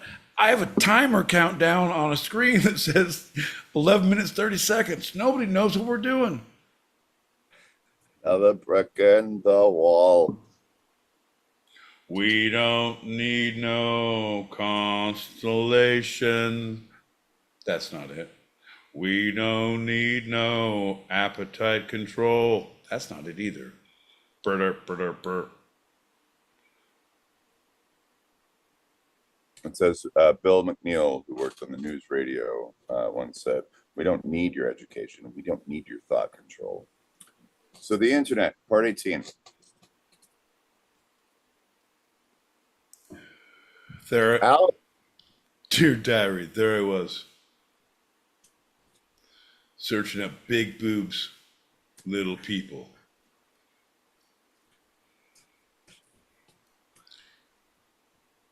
Al Gore didn't invent internet porn. It turns out he perfected it, though, John. Here's the deal. That's why I voted for him.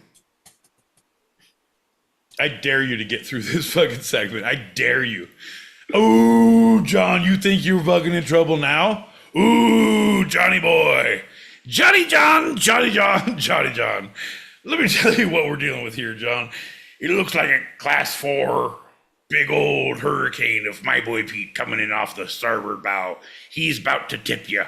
Oh, you're going to go seaward.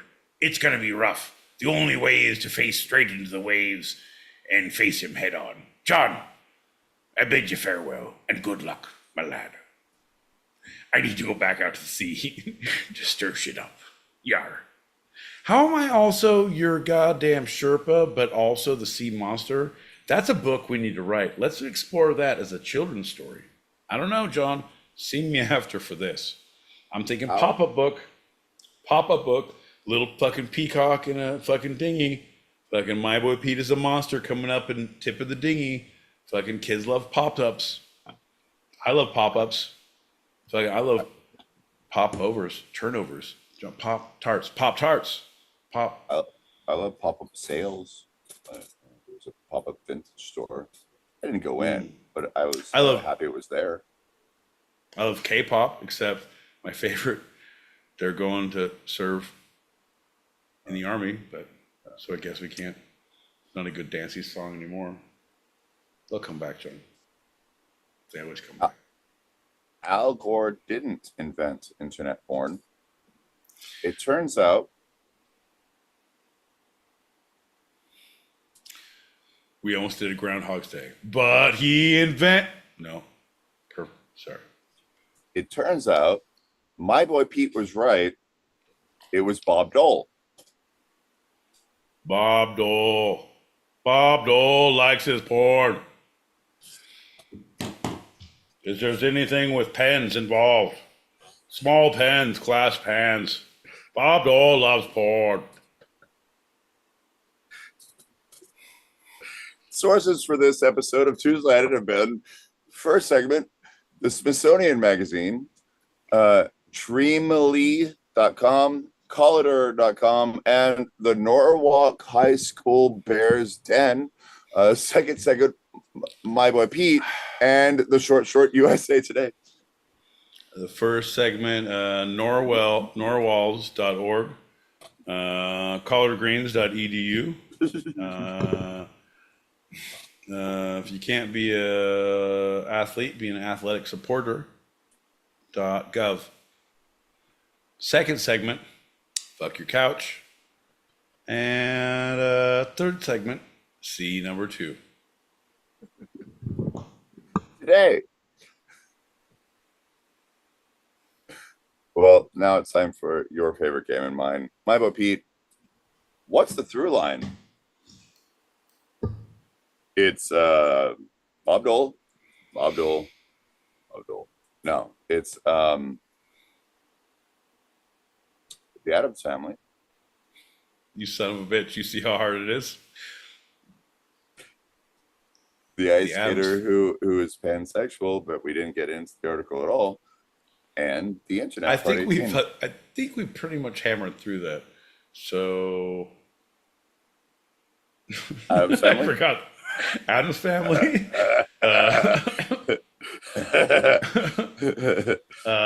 Zamfir, master of the pan flute, and Bob Dole. Part 18. John, did you know Bob Dole watches pen porn? Tell your friends. Crazy. I think no matter nobody puts anybody in a box unless it's consensual. Nobody puts baby in the box unless she consents. Unless there's consent to call them baby and no. Fucking, hey man, you guys want to fucking do some weird box shit? Like that's how it should go. You know what I mean? Like why do we got to do fingerprints and shit now? That's the last time I go to a box party. Boo.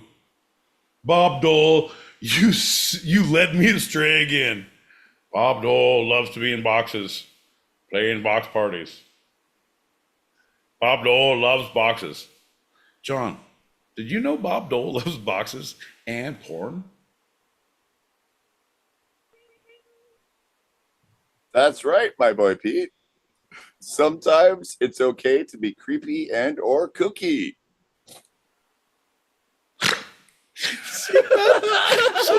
Sometimes I have to dance it out and fucking to explain what the fucking thing is. I have to show, not tell. You know what they say? A picture's worth 1,000 words, bud.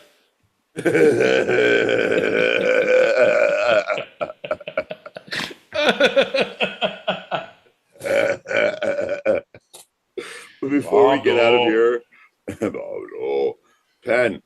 Before we get out of here and go into our green room, is there anything from this episode that you'd like to take a second glance at, a second thought, a second look, a second opinion? This is my boy Pete's Retraction Corner. John, there's very few times that I say this, but I'm going to do it again. No, man, it was a fucking perfect show. It's now getting to the point where you like if you say you retract anything, people are like, wait, what? No, here's the deal, bud. I need you to understand how good it was. When I stuck the landing on the Bob Dole pen porn routine, the German judges in the background went fucking insane. John. I'm saying, bud. Well, thanks for listening, everybody. We have our open chat show continuing for those listening live on the Stereo app or watching live on YouTube. So if you are here now, regardless of the platform, stick around. And if you are hearing this later and want to join us in the green room for after show wind downs or want to throw some topics out there, email two-sidedpod@gmail.com. That's TWO sidedpod@gmail.com. Cheers, buddy. Cheers, pal. Bink, bink, bink. Go. That's a wrap for tonight. I'm John L. Peacock out in Brooklyn, New York. I'm my boy Pete in Southern California. And this was our show. You can eavesdrop wherever you get your podcasts and even join us live, both on our YouTube channel handled at two-sidedpod, all one word, and the Stereo app every Tuesday, 8 p.m. Pacific, 11 p.m. Eastern, as we talk about the two sides of life, the serious and the fun. Here on Two-Sided. Love you, Pete. You tried so hard with that, bud. The The struggle is real. Love you too, man. Something happening here. What it is. What it is ain't exactly clear. There's a peacock over there, standing in his underwear. We gotta stop, call a cop, 'cause John L. Peacock is all around.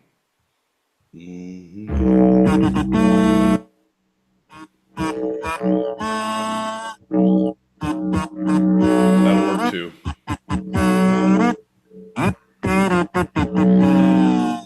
Ladies and gentlemen, boys and girls, children of all ages, that's right.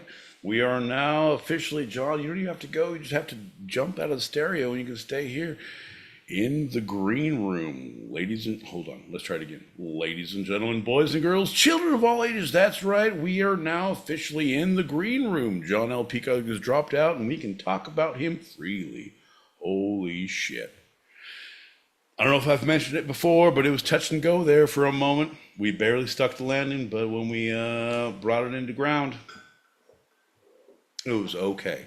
It was just okay. Folks, John's taking a little break. Gonna go powder his nose. And we're gonna just stay here, hold down the fort, figure out what exactly is happening once John sets us up for success. It's a hard thing.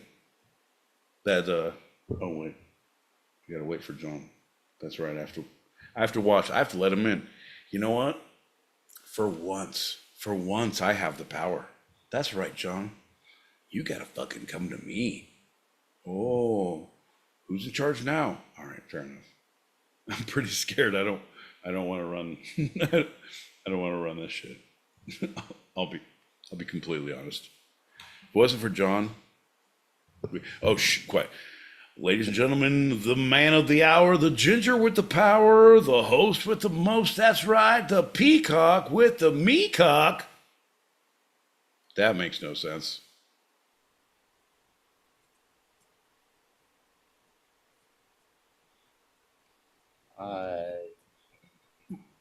Meow, meow, meow, meow.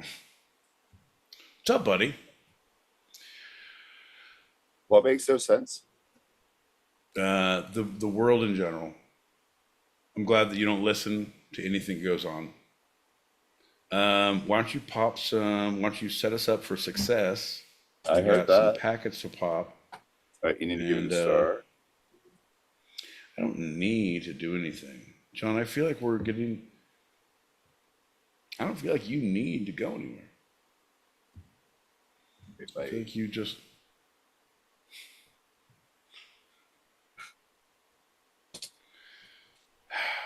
Folks, it's a tough,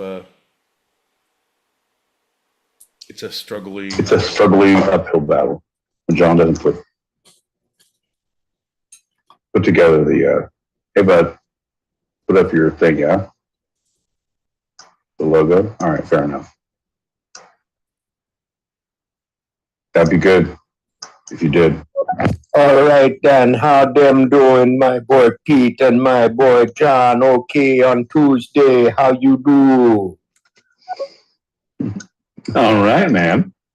Sounds pretty good. I feel like I need to talk to you about the local bartering. What's up? It's going down. Trash can around. Oh yeah. See? Okay, right there, John. What's up? It's going down. Trash can round. You don't need to explain it to people. People just need rock and roll. They're here for the fucking vibe of it. Come on, bud. Well, speaking of 90, I got some LA Kush cake that's coming in at 36%. Yeah, it's a hybrid, and oh boy, LA Kush cake, I'll tell you what. Okay. Well, I'm saying we are so spoiled in California. I guess John says New York is pretty good too, but going to Florida, going to Tennessee, hitting Arizona, like it's a little rough. It makes somebody wonder if it's a sexuality Well, you're just trying to describe a new Chex Party mix that nobody eats. I'm just saying. I'm just saying. Wait, what was I saying? Anyway, Zimzay zipper pocket wristwatch. He and hers, and I don't get it with all that, but I'll tell you this much. It does sound like it belongs in a bowl in the middle of a room. People just are plucking and pulling. Bye now. Bro, Dr. X-Ray Specs Crushed. That's pretty good, man. I feel like those are, John, it's so good. I hope I don't know, man. So good. What up? Two-Sided Podcast. What up? The fun, the serious, and Pete's ratings. All right.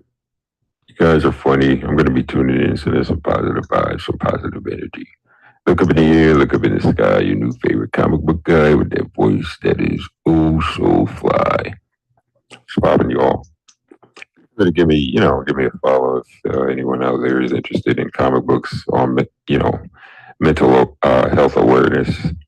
They're as meaningful as they are action-packed, as memorable as they are iconic. Tap in Kairu Slayer Kaiju, your new favorite comic book series. All right, enough of that. Back to the show. Hell yeah. Gerald. Hell yeah. Gerald Goodwin, folks. I actually pulled his shit up right now. Comic book guy, and that's the thing. Kairu. I love the Naruto, the Airbender. Some of those, and I was so against them for so long. You know what I mean? I was anti-comic. To me, comics was, I want to read it in the paper. I want a 5-panel. I don't want a graphic novel. But I didn't read a good graphic novel forever. Forever. And then, in college, my buddy showed me a couple good ones. And yeah, you can tell more, I feel like, in a good graphic novel than you can in a short story. Truly, with just small dialogue, a few panels on each page, the amount of information you can give, the emotion you can evoke, it's fucking pretty amazing, man. Gerald, I give you a follow, bud. I'm in. Oh shit. You guys know who it is. It's your fucking friendly Dub. That's right. Let's see what you got, bud. Countless random actors shuffle to their Technicolor tombs, overgrown and weathered, looking to make a small choice that could even possibly matter.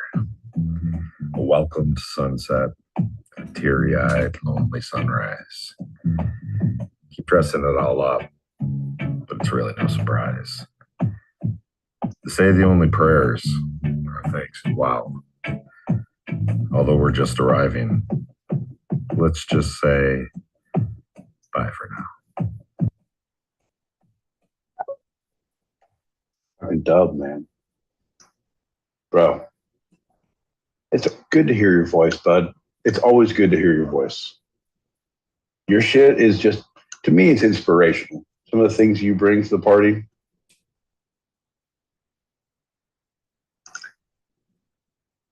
And I'm with you. No goodbyes. Bye for now. You know what? I'm going to have a little shot. Nobody tell John, he'll get upset. Cheers to you. Pink, pink, pink.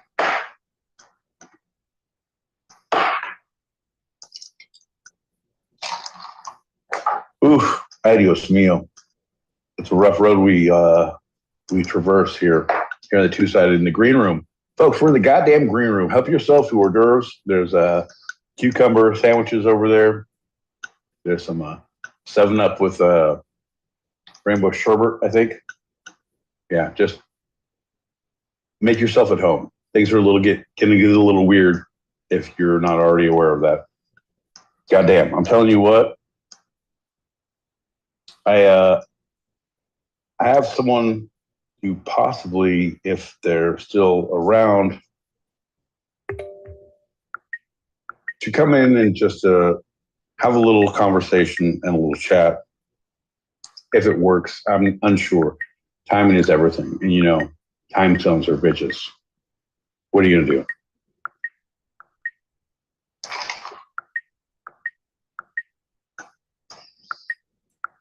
%, with you.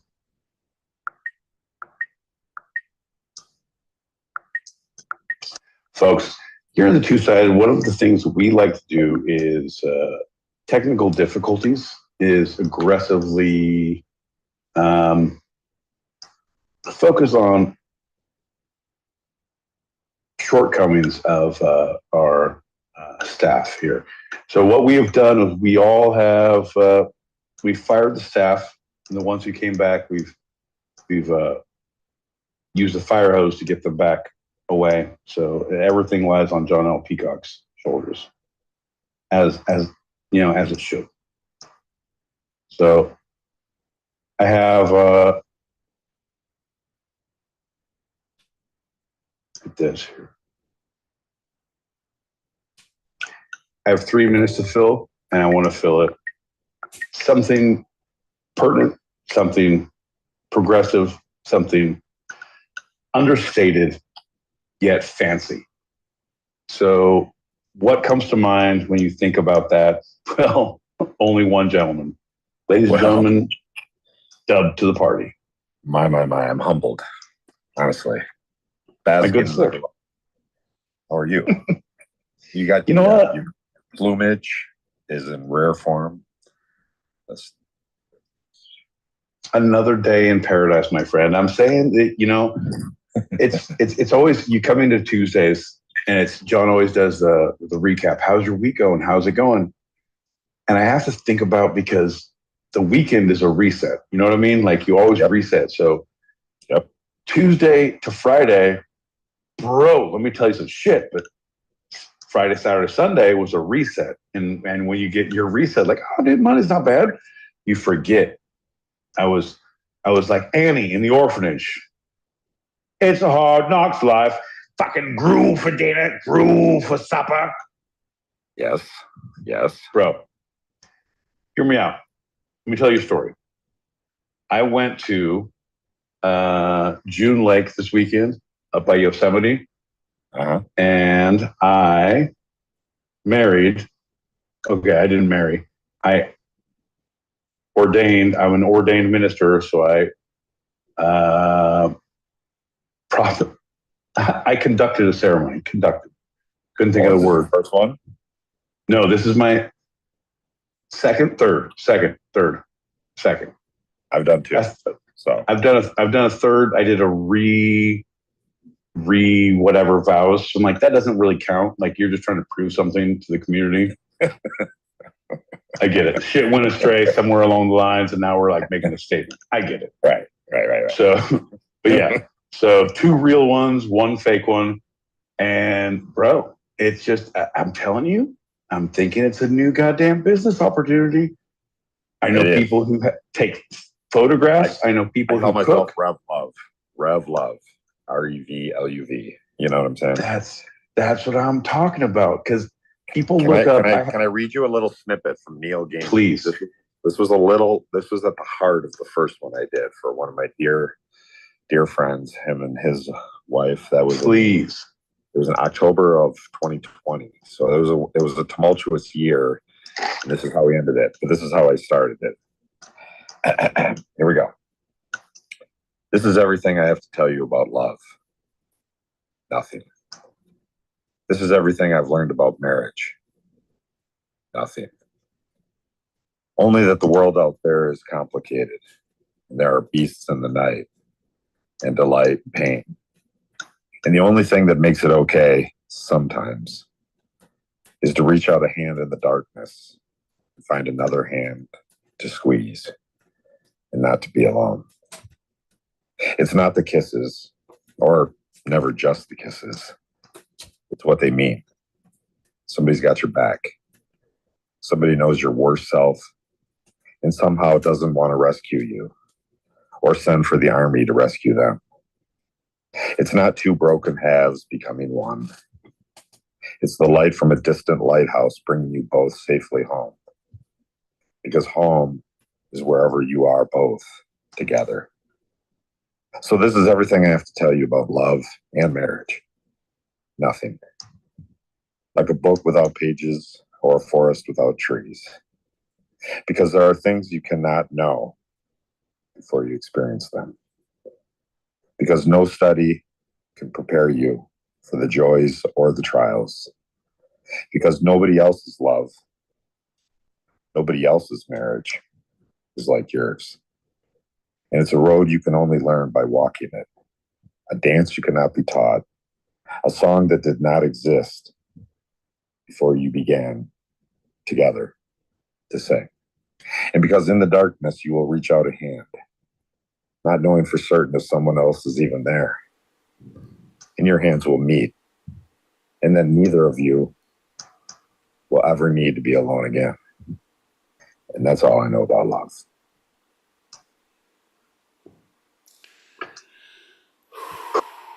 Goddamn, dog. I'd marry you right now. I don't know about love, but I know I'm fucking. Yes, sir. We cancel each other out, you know. Bro, I'm saying you could drown a toddler in my shorts right now. God damn, I'm moist as a motherfucker. Well, you know. That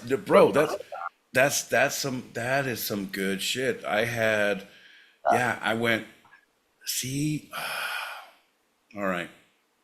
I know It's clear the air so everyone knows that you're not full of it, and then you can kind of just get down to the business of telling it like it is. Right. No, okay. All right, here's the deal. I had a moment of, it transported me back because the wedding in June, like, and part of every time I do any kind of public speaking that is not, let me have a cocktail and talk shit to people, it's always nerves. It's always self-conscious. It's always like, do your script, do you know your lines? Do you take a breath? Did you take a moment? Is your delivery okay? And those moments, and like just taking that time and hearing those words and hearing you deliver it, and thinking about being over goddamn June Lake by Yosemite, like it's these everything in life is about a moment, right? And that's like, right. It's these things that you need to say, and like, how do you capture them correctly? Like, bro, that was beautiful, man. That was fucking beautiful. Awesome. Yeah, and then the thing that I learned, so I did two of them, and for two dear friends. And after the second one, I was pleasantly surprised because the bride, let's just say she had a snarky streak, and to the point of being almost disingenuous, but that was kind of her personality. Right. And I was up on this really high hill that was overlooking a vineyard, and then there was a huge lake way off in the distance. I mean, it was idyllic, right? And I mean, the conditions were just so. But I made a determination. I thought about something a friend of mine had said years ago. Just literally, just take that pause, and then you can recalibrate the moment by doing nothing. Right. And so when they got up there, I just smiled at them. And it wasn't forced or contrived. It was just, I'm just smiling at them, and I'm drinking them in, and they're doing the same. And then it's kind of like, okay, are you gonna, you know? And then right when I get to that edge, then you kind of go into it. And I think because I did that, I was told this later, the bride threw out what she was going to say because it was going to be a bunch of jokes, a bunch of silliness. And the groom, who I didn't think really had access to emotions that much, is just that kind of a personality. Right. He starts, I mean, this crackling intensity of like, he just starts breaking down. But it wasn't a cringe moment. It was really awesome. And then she was so sincere. And it was like, it wasn't performative. It was like literally everybody was bearing witness to a moment where it was all about just really taking that moment. because all you're doing is holding the space, and that's Right. not manipulating anything. You're just acknowledging that this is what is happening. I have to. No, Right. 100%. 100%. There is something. There's something to be said for that. But it's funny because I do these, but I'm anti-marriage. I'm just like, man, common law. You know what? I'm only gonna be with someone who has their own insurance. I have my own insurance. What you're gonna get is me able to pull the plug on you. You pull the plug on me. Well, that's why the first thing I said, this is everything I have to tell you about love. Right. No. Right. It's the same thing. It's the same thing I always say about police interrogations. Just shut the fuck up. Take a pause. It'll all come into place. Shh, quiet your mouth. That is profound, because I remember it was many years ago, and there was just there's a couple of people in my life that I've really taken note of. And the first guy that I married, dear friend, but he's an extraordinary listener. And I know this sounds funny, but I've never met anybody that listens like this guy. And it really, it made me take note, but not in, like I said, not in a performative way. If you can strip away the artifice or the pretense, and if you can allow yourself to actually earnestly just be there without any kind of persona or any kind of grab ass or anything. And it's not being self-serious, but it's like a true reverence, right? To meeting that moment. I think that is about as alive as you can be, because it's not about the distance between the idea and the ideal. It's just the acknowledgement or an opportunity to marvel. See, I'm 100%. I agree. John has actually done. He's ordained. He's done one that was very, very romantic, very specific to the people. And he did one that was inspired by the dude from Big Lebowski. Yeah. So he did the whole thing. Bro, he did the whole thing in a bathrobe and was mixing White Russians during the ceremony. Right? The nihilist on you. Oh, I knew he would come back as soon as they start telling his story. I knew he would come back. That's the way to get John back. Is hey, John, you got to unmute yourself on stereo. You're doing excitable Labrador. He's probably making hand gestures right now. He is, but right. Yeah. He loves his hats and his sunglasses, but he doesn't have his headphones on. He's a tall drink of water. I'll say it. I'm not afraid. Here's the deal with John. He looks like a crunchy granola with all the chocolate removed.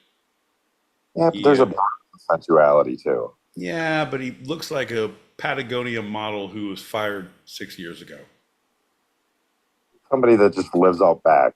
You don't ask questions. He's just there. He looks like someone who eats slab bacon cut off a whole slab every breakfast. He's really into exotic tinctures. This man owns a marmoset. And probably. So, right? We call him Mr. Cuddles. Mr. Cuddles doesn't like you. That's why he spits grape and shit at you. John, here's the deal. He says things like chili most and bomb diggity. It's like, dude, it's right. And he's a man who doesn't learn from any of our other comments and segments where I ask him to come back as soon as he can so I can take a break. John, we get it. Yeah, John, we know the value of moisturizer. Right. Exactly. Women's clothes button from the other side, but they're twice as cheap. Twice as cheap? I know. They're practical, but they are still Crocs. Hey, man, buttons are not a sign of weakness, John. Yeah. We know about Engelbert Humperdinck.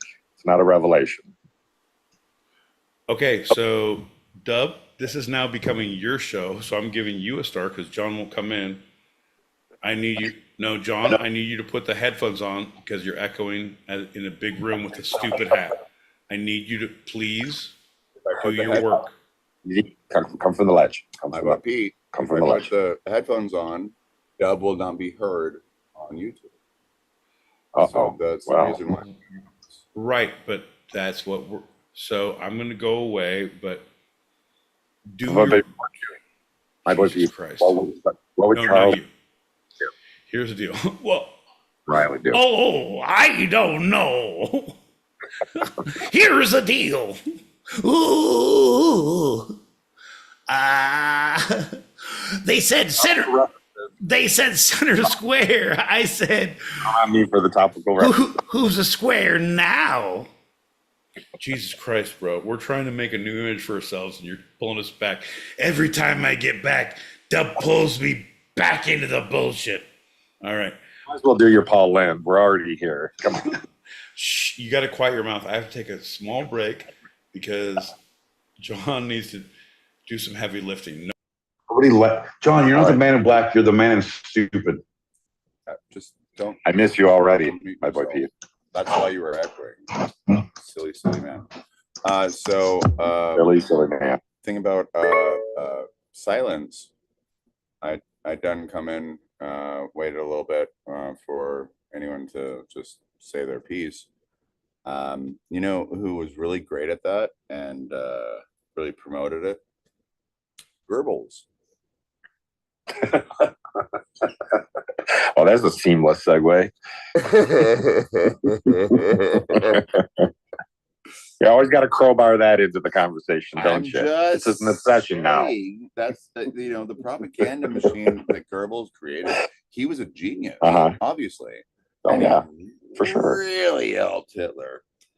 He kind of like a little bit of a spin meister. 30 seconds, a minute, 2 minutes, and just stand there. And people would go nuts. And then he would start a speech. And his speech was nonsensical. Like, they weren't good speeches. But that little bit of silence. Hallelujah. Jesus Christ, John. What the actual fuck? What? Bro, I leave you alone. How do we get from Charles Nelson Riley to Goebbels? Right, I leave you alone for 2 fucking seconds, and all of a sudden you're on the fucking third right? This is bullshit. Nazi. Right? Holy shit. Fucking, I can't do voices, they made but some all of a good sudden, points. you know what? He was a great artist. Fucking shut the fuck up, John. All right, I'm back in my corner. They were misunderstood. No, they weren't. They were pretty understood. They were quite understood. Let's not do that. Sylvia, aggressively understood. Later, the whole generosity of dogs in the silver sun, my loneliness, like a sash, that boat distance. Are you cutting again? Heart, sylph with a beard, got wet and gleaming black. What I like about you, go deeper now into the present, out there with the kid, swing, everybody sit there. Doesn't mean I'll be here when I am. Kids out there, what is divinity? Turns out something really large is on the swing. Jesus Christ, Dub, I leave you alone with him for 2 seconds and you let him do this. He was in the hooch.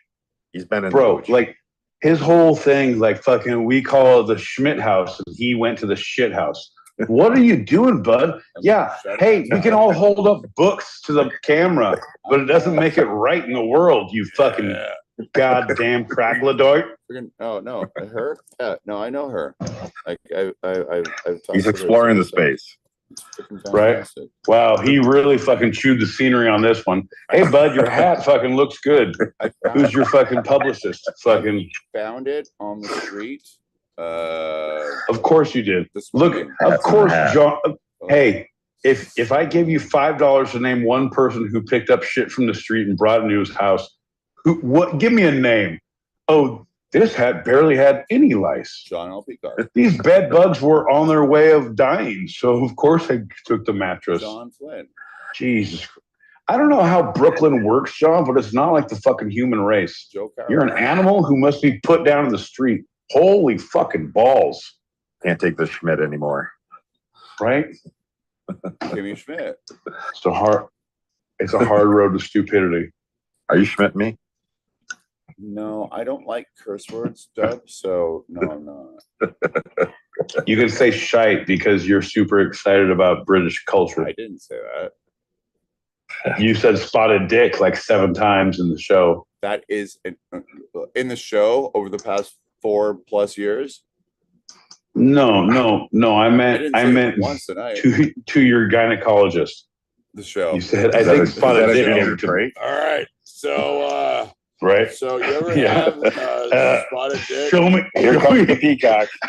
Right. Show me the stirrups. I'll show you a peacock, willing and able. It is. Show me the stirrups. He says. Delicatessen. It's a beautiful treat. You ever had spotted dick? Hey, John L. Peacock looks like a man who travels with his own speculum assortment. My last name is Peacock, so I feel okay. You know, referring to keeping all those speculums in your pocket, John. That's a weird trait. It makes the ladies uncomfortable. I only refer to He paints landscapes on thimbles. Right? He reads poetry at the bar by himself because it's a natural aphrodisiac during happy hour. All right. No, John, you're missing the point. Convinced that White Lion's going to get back together. Give it a whip. Right. Man. Vito Bratta. Long live Vito Bratta. Have a bright and bubbly. He convinced. Until they do, he's content to go to White Snake at state fairs. Rest in peace, Tawny Katane. The only person I've ever seen at a state fair would be Bob Dylan. First time I ever saw him. Oh. First time I was ever at a pie eating contest, state fair. Bob Dylan. Not unlike Gary Booker or Procol Harum. Right. First time I won a smoked ham, state fair. First time I was at a ham eating contest, state fair. Bob Dylan. It was Bob Dylan sponsored Eat Your Way Through the Farmyard competition. I made it through half that Jersey bovine before I called it quits. He said, "Doo, can't eat that bovine too. Even though you had the chicken and the lamb, don't believe you can finish that cow. Oh, goddamn. Wouldn't you think about eating those little cows? We used to call them veal. How does it feel? Come on, John, to digest all those. No, doesn't matter. We're moving on. There's a time and a place for Bob Dylan farm jokes, and now is not the time or the place. We're gentlemen of scholarly descent, and our house smells rich Corinthian leather and walnut. Corinthian? Yeah, no, we're not going to work on Maggie's Farms no more. That's for sure.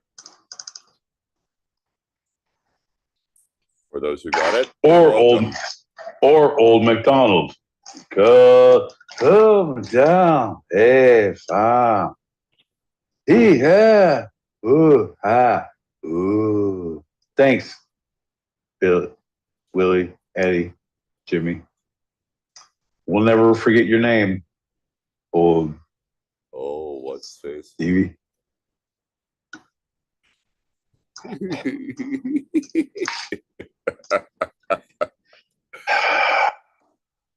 Him fun?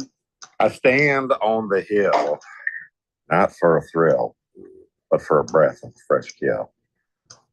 And never mind the man who contemplates doing away with license plates. He stands alone anyhow, baking the cookies of discontent by the heat of the laundromat vent. Leaving his soul. Then, like in poetry, I go dot, dot, dot, kind of off center. Then I drop down, then I go, leaving his soul out in the waters of the medulla oblongata of mankind. That's a pretty good song, though. You like that song? Fucking dub. See, is something wrong with you, Morris, you genius. Randy, you tuning son of a bitch. Go practice, Randy. What is that? Y'all are just a bunch of fucking losers.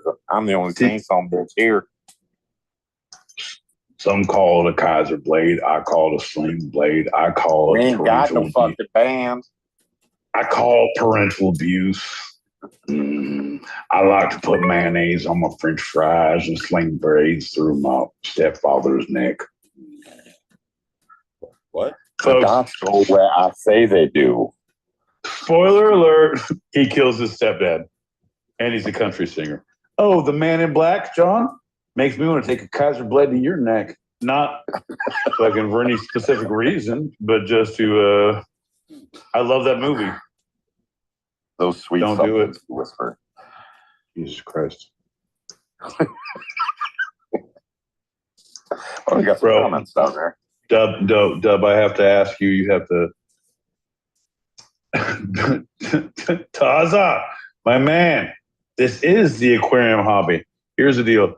So my starfish were starting to get a little diluted. Whoa. No, you're starfish. Oh, you're real. Okay, I got it. Yeah. Okay. And I had the suckerfish who were coming around, but they were putting off the pH levels. I had two suckerfish. No, this is literal because Toza comes in and fucks with us on fish aquarium stuff. And bro, I have been tuned in on the fish tip since day 2. Like, I don't know if I went home. I thought about it. Suckerfish kind of guy. I don't know. Right. Should've. Here's the deal. You're looking at me. You say blowfish. Fucking racist, bro. Weird. Right. Weird. But you read So my mind. weird. It's weird. 100%. Creepy. I'm more of a Cavelta fish. I am very kosher, so pickled it would herring? make sense. You're more of a pickled herring. Right. I'm more of a sardine with hot sauce, but I had a life before, and that's what we're all focused on, keeping those little sardines alive. You know what I mean? Never look back. Never look back. Okay. Never surrender. If you do, Eurydice was gonna go back to hell. Hades. It's a smart hat. It really is.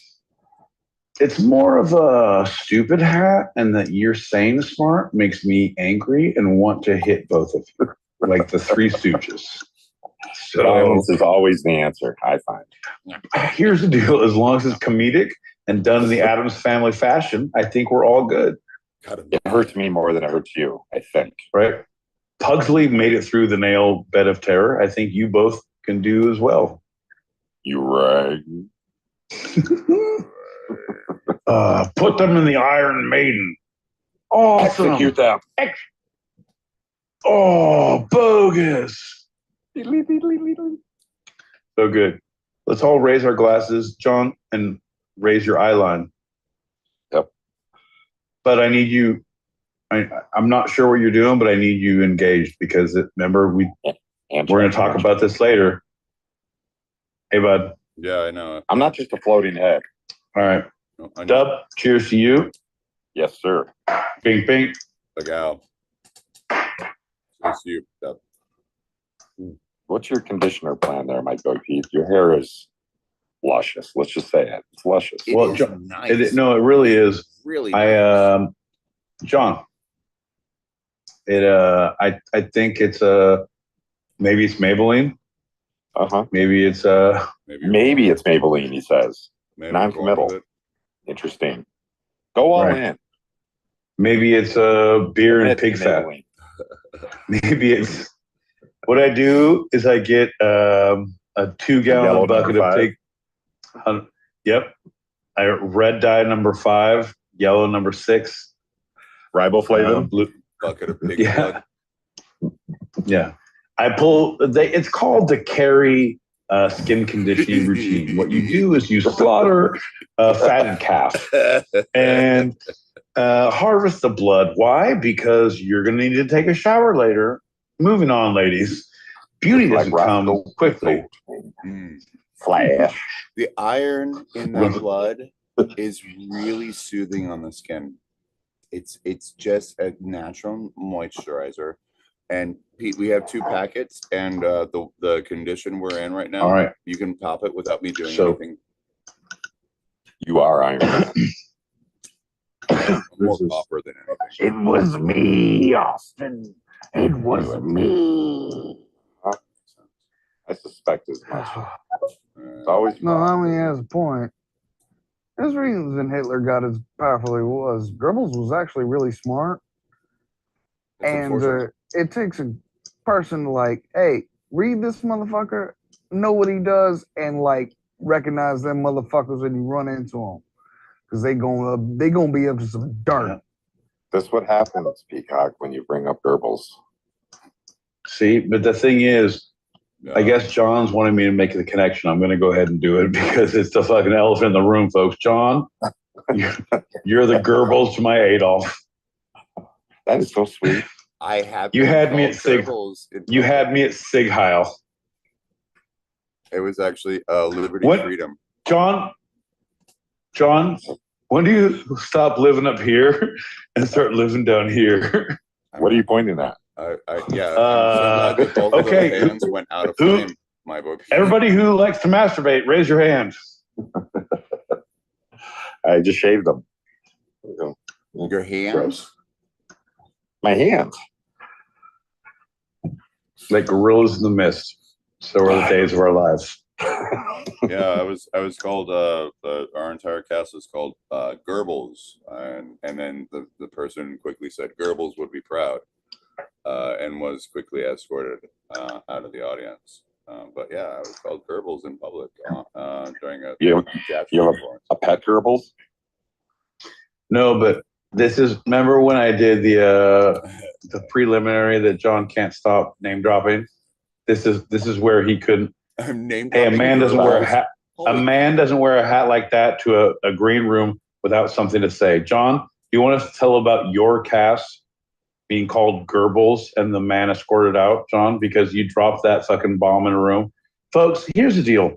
I don't know if you all follow John on Instagram, but he's in a little play called Who Fucking Cares? Anyway, he's on the cover of Stupid Weekly. And John, don't get the play. You're going to get the playbill and you're going to show things. I love you, but put it up in the fucking chat message. Put it up in the IG. Nobody needs your stupid now. Right? We deal with that for fucking 2 hours before. We're sick of it. Written all over you, my boy Pete. I'm just saying, right? Let's take off your hat and take off your fucking pretense. How about that? How about get with the program and get with the fucking message, John? You want to make money or you want to make fucking waves? I at the sea. I want you to know. I want you to know that all of those quotes were on the back of my business card in parentheses, so people know that I said it. Do you want to make money or do you want to make waves? I want you to know that all those quotes are on the back of my card, and I can show it. No, not that. Oh, not that part. Okay, print these words on the cake. Hey, little known fact, you guys. Did you know that at your local fucking cake retailer, be it your grocery store, they will allow you to screen print pictures onto a cake? That's right. You can get your open surgery wound put on a sheet cake for Uncle Phil's prison release date. It says, happy release, Uncle Phil. The sutures came out, but the prisoner's still in you. I don't know if that's a thing. Don't you see, darling Bloom, glorious Bloom? It's so simple. I'm in pain and I'm wet and I'm still hysterical. We're gonna have to put him down. Never put your own money in the show. Good advice. Number one, never get high on your own supply. Never put money in your own show. Exactly. Semantics. It's like same advice. Right. It's the old adage: springtime for Hitler only comes around once a year. That's a good shampoo. Right. Do you want to smell like victory and one of the rights? Well, don't be afraid to condition and bounce with with springtime with Hitler. Yeah. Blooming flowers in Argentina. Get the side that you deserve. Make your hair stand up to here. Don't cry for me, Argentina. The truth is, I never loved you. Master your hairstyle, master your race. Jesus fucking Christ, bro. We were dancing around the issue like gentlemen. And then you come in hot. You just come in hot right in. like, oh, if I was going to know it was that kind of party, I would have stuck my dick in the mashed Thought it potatoes. was a Mack truck. Real Jesus subtle. Christ. Yikes. Who invited this guy? Like a bull in a porno shop. How many? You mean China? No, I've never been there. Just the porno shop where that bull was loose. It was crazy. How many people John. do you think in this world the last thing they saw was Mac? Right. I don't know about these finger sandwiches. The cucumbers are all right. I don't know about all those. Right. The baby carrots, the cream cheese is a bit off, I'll be honest. It was Doesn't look like suspect, heavy in but water. John said, hey, when on the range, do as cowboys do and serve the cream cheese. I want to know Where the have all the cowboys situation gone? where the person saw Mac as their last thing and then died, and it wasn't a Mac truck. And it wasn't actually a Mac truck. He's going for it. He can't stop. Like this is why animals eat their young. Like it's like he's on a loop. Yeah, he's got he has a punchline he's trying to work on, and he wants to fucking. I think the head is involved somehow. No, it's squeezed his brain. It's called an aneurysm, but we're not going to clinically diagnose him here. John, tell us about what those people who saw the Mac but were not seeing the Mac truck. What did they see, John? The horse, all fresh, shiny. Ooh, the horse.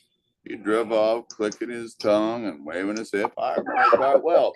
It was spring, and this fucking guy. What we've got here is a failure to communicate, and just finished. What I'm going to need from you is I'm going to need you to shut the fuck up. No, Where you going, Paul? Nope. Hey, here's the deal, Junior. I need you to shut the fuck up. This is why some children don't make it out of fucking adolescence. I'm going to put the hurt on you. You're going to feel it till you die from it. Ready? Here it comes. He pulled up the All right. wall. And that's why you had 7 or 8 children back then, because you had to kill 3 or 4 just to prove a point. What character would you be on Gilligan's Island? My buddy. Ginger. I knew it. Marion. You No, would be Ginger. I would be so Ginger. You hate Ginger so much, and you would be Ginger?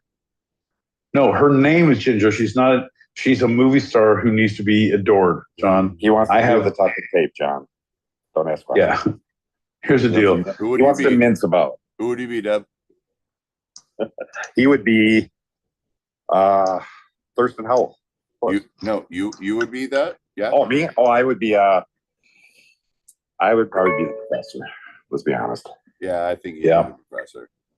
People would think me to be the professor, but John would be one of the Globetrotters.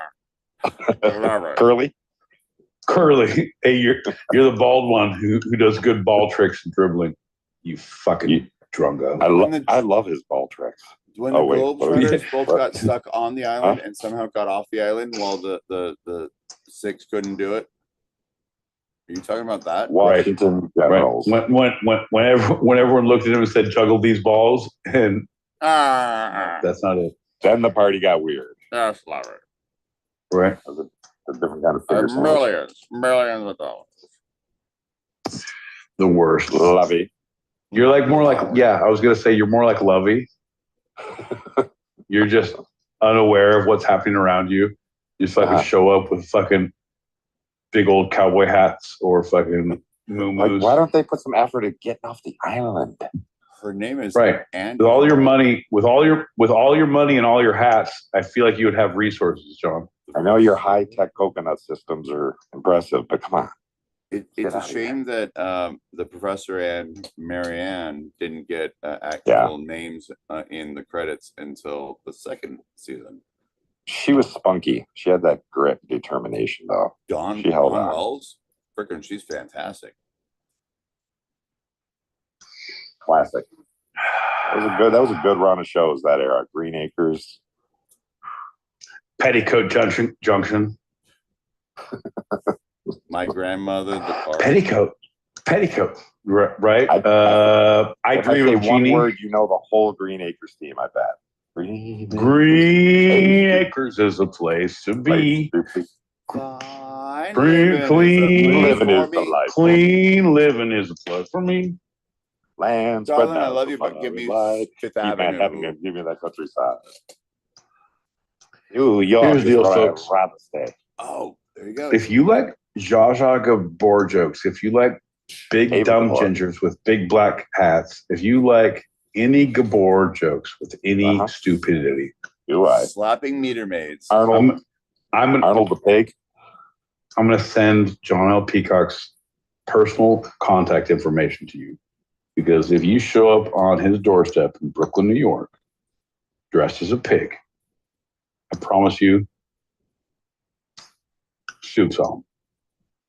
You get put lipstick on him. Sweet. Squeal like a pig. There you go. There's your deliverance. There's your deliverance, my bro. friend. Net baby. Deb, I think it's time you start just rocking a mustache, my boy Pete. Just a mustache. I'm gonna go. I heading down to San Diego this weekend. My buddy has a boat. No, but I'm going down. I had one of my buddies that I was in Florida with. We said, all right, no one shaves till we come down there. I grow hair like a fucking peasant, but it comes in hot after like 2 or 3 years. But after that, you just grow it all on your back and comb it straight forward, or what? Right. It's called a comb over. It's bacteria on my. When your eyes are so crossed that your tears run down your back. Yeah, the simian persuasion. I get it. Like 100%. Yeah. Mouth breathing knuckle dragger. We get it. Exactly. Neanderthals came from somewhere. Yeah, Neanderthals did. They were throwing and throwing even. John, you're the best. You need it. That you look like a fucking Dutchman making a cuckoo clock from a point of vantage that should not be. No, you're gonna do it again. Like you're so proud. Like the thing that makes me upset. It's one of those things where you're mean to someone and they're like, "Oh, I like your shoes," and like the whole like fourth grade kill them with kindness. We're like, John, don't do that. And he's like, "Oh, you mean this? This is the thing. Like I can't break through to you that you're not helping yourself. Oh, you mean always trying to get this hat? Cornhole. It's just, but it's his version. He said, "This is my family style. It's family style cornhole." You sure this is cornhole?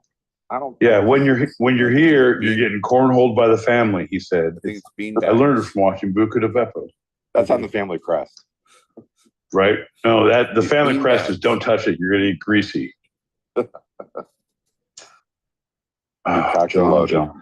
Not cornhole. Don't eat it. You're gonna get greasy. I like that. Right, John. That's good. That's good. All right. That's Big Ben's first tattoo. I don't. Yeah, no. Mine is. No regrets. Not egg. See, there's so many good jokes, but there's like I can't do it because. No. Here's the deal. I'm going the high road. One of the presidents. Who would it be? Wait, what was that? Taft. Would you give a tattoo of one of the presidents? Which one would it be? Benjamin Franklin. Okay. I've got a few issues with that one, but okay. Father of the kite, they said. And that's how you send messages in prison. So I appreciate that because okay. Yeah, no, we're not going Goebbels. Fucking shit, man. Once a Riker, always a Riker. And I'm not talking about the island when we're sending kites back and forth. Two wrongs See what I don't did make there? a right. Okay. Well, technically, if you goose up high enough, they do. FDR, because I'd want a really nice like wheelchair like stencil. Jesus Christ. Like that too. He sometimes I want you to go to the bathroom, John. Like I forget you're here because you're like, oh, I like John, shut the fuck up. The adults are If you talking. list this as Grant or it's nothing. Right. Oh, well, I'm gonna have it's gonna be bloody. It's gonna be a full chest piece. It's gonna be a wheelchair ramp and Roosevelt with his wheelchair coming up slowly because progress means everything. Don't be alarmed, but I'm still thinking about your hairy back. But whatever. What were you saying? Bro, you can braid roses into it later. It doesn't matter. Shut your mouth. All right. Can I do gonna be a long night. Grover after he was shot? Oh, near, far, near to death, far to death. This is the worst Sesame Street Presidents episode I've ever seen. Cleveland. Ohio. Exactly. Gesundheit. All right. Jesus, John.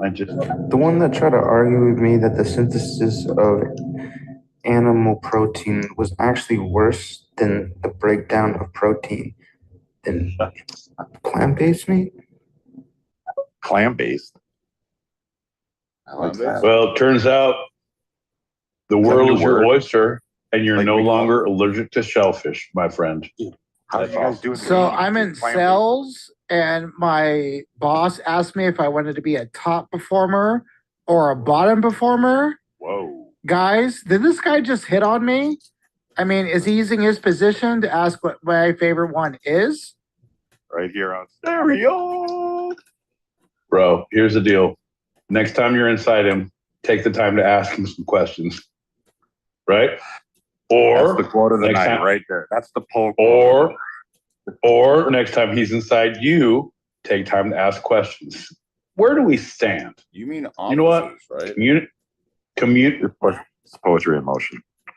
Communication is everything. And John, we don't have it. So I need you to take off your hat and focus. But you're doing a character and not a show. I love you, but this is one of the notes we're going to get later on. Welcome to the party. I'm here for the family cornhole. I'm a professional corn. I'm a fan of corn, and I'd like to corn with you. I'm not sure how this thing works. I'm just gonna let it go. All right, two-sided pod. They said, and it's green. It's green-sided groom. All right, cool. Well, they do it a little different. Cool ginger. There's some couple different little rules. What up, Pennywise? I believe I'm in I'm going by faith, but it's a leap of faith. It's a leap of faith that I think we've met before, maybe in another life. John, I'll have you know that's a goddamn brilliant approach. It works 1 out of 100 times, but that 99th, 100th time, John, brilliant. I'm sorry, ma'am. I think we've met somewhere before. No, fuck off. All right, fair enough. Okay. Number 2 down. Duly noted. Oh, I must be in the front row. Okie dokie. Looks like I found the fire extinguisher. Just a bit outside. Oh, it set up the alarm. Too high, too high, too high. In what part? I don't know. Yellowstone? Glacier, baby. Glacier. Why is Charlie Sheen here? I don't get it. Fucking Demon's Blood. Winning. Fucking Did you ever hear that controversy about the Freedom of Information Act with regards to Charlie Sheen? Please? No, but I knew Charlie Sheen. So and you're no Charlie Sheen. Right. You will refer to me as Mr. Sheen. Thank you. And actually, his real name was Estevez. Estevez, yeah. Emilio. Mr. Well, Estevez. They Mighty Duck man himself. Emilio. Is it okay if I call you Estevez from here on out? Just They, wondering. they are Just full asking for brothers. They both have the same mother, and they're both Estevez. And Sheen. How is that? His name How is that? Because of Martin. How is that full brothers? How is that full brothers? Well, they're not half brothers. Bro, same. So they're not half brothers, but they're full brothers. Yeah, exactly. You got that certain. So same mom. You know what? If you like the scent of this, you will love the scent of Estevez. If you like Sheen, you'll love Estevez. What does scent of Estevez smell like? Napalm It's in the more morning. like it's more like garbage and failure. It smells like winning. Fear and MDMA. Warlock. Bro, I'm saying, and I think we've all, if we've not been there, we've all known people who have been there. And if you're there without any, there's no repercussions, there's no fallout, you're not hurting anyone, and you're just on that fucking warlock level. Like, it's just a fucking weekend, bro. Yeah. And it is just so liberating. But this motherfucker went on it for like 8 months, 9 months. Like, that's a little too long. Like, a little too long. I got a little tidbit of story on this. If you can be, give me 60 seconds. So to 2011. You have 59. 2011. Remember when that was all going on in the news, right? That was on every news channel. It was on for how long? 3 weeks, 4 weeks, 6 weeks? I watched all of his girlfriend's porno videos during those weeks. I was just trying to keep up on the times. You know what I mean? I'm a man of the hour. I keep my finger on the There pulse. was a Freedom of Information Act by a watchdog group. And this is a matter of public record now. That was all done by the State Department. Because right when that was happening, that's when Obama went in and took out Gaddafi. So they were distracting everybody with that story. My boy Momar? Yes, exactly. Fucking hey. I knew he was being set up. I told him. He was even talking about it at the time. He said, this is a little bit bigger than I think you realize. Right. Fucking hate you.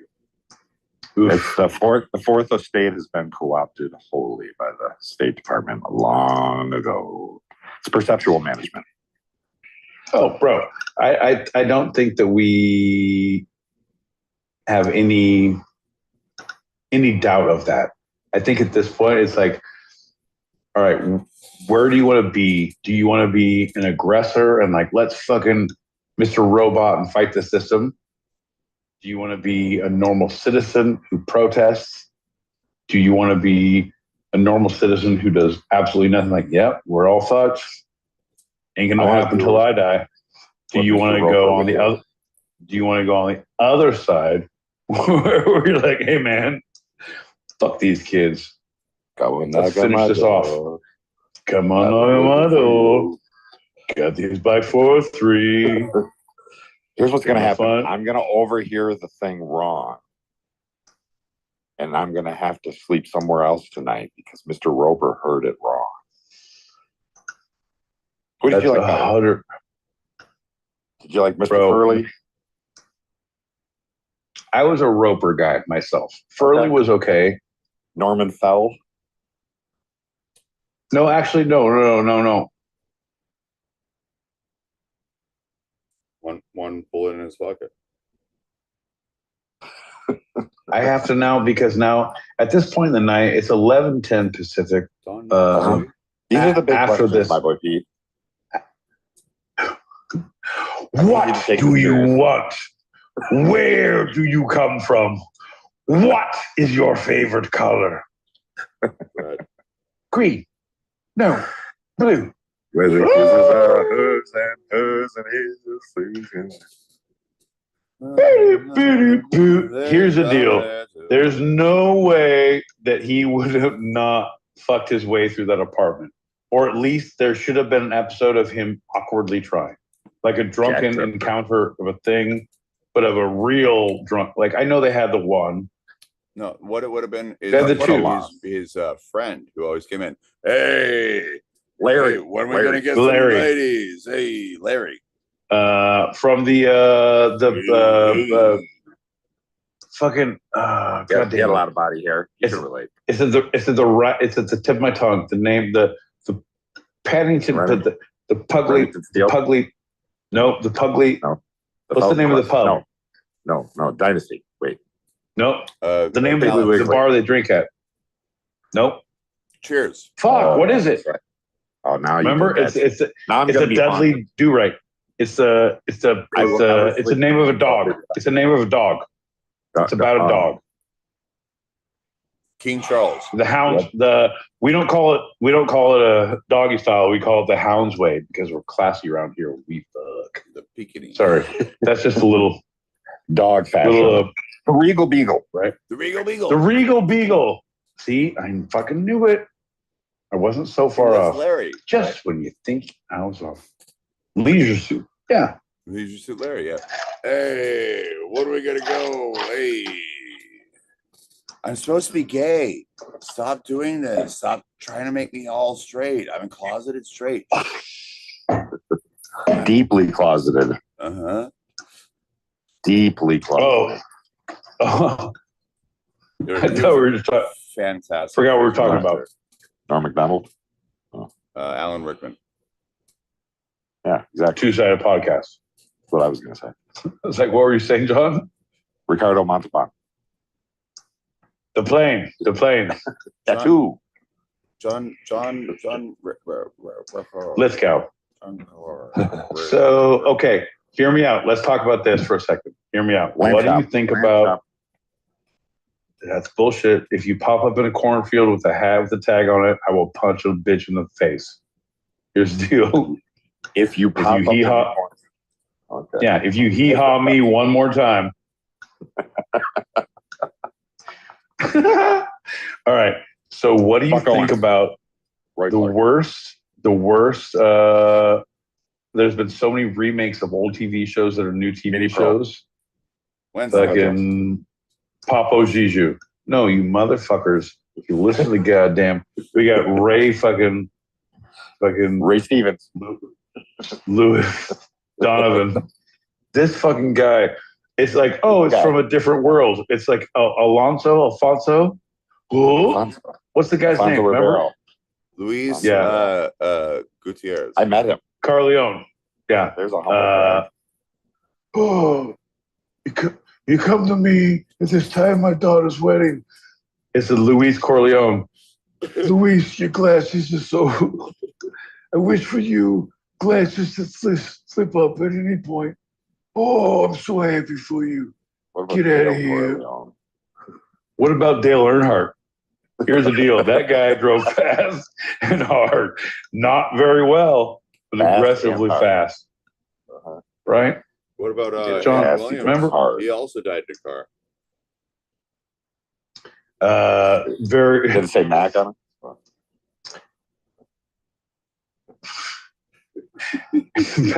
What would Dale Earnhardt do? What is the uncomfortable?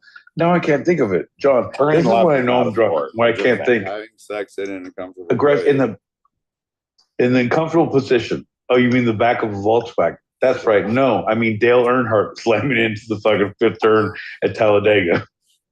Oh, fucking Kevin Smith did it again. He's re-releasing fucking Dale Earnhardt's fucking Mallrats compilation. John used to see it. Fucking publicity's through the roof. He did You know, there's a certain type of person that drives a certain kind of car. Like, what kind of person drives a Pontiac Bonneville? Right? Someone who needs respect. Someone who demands respect.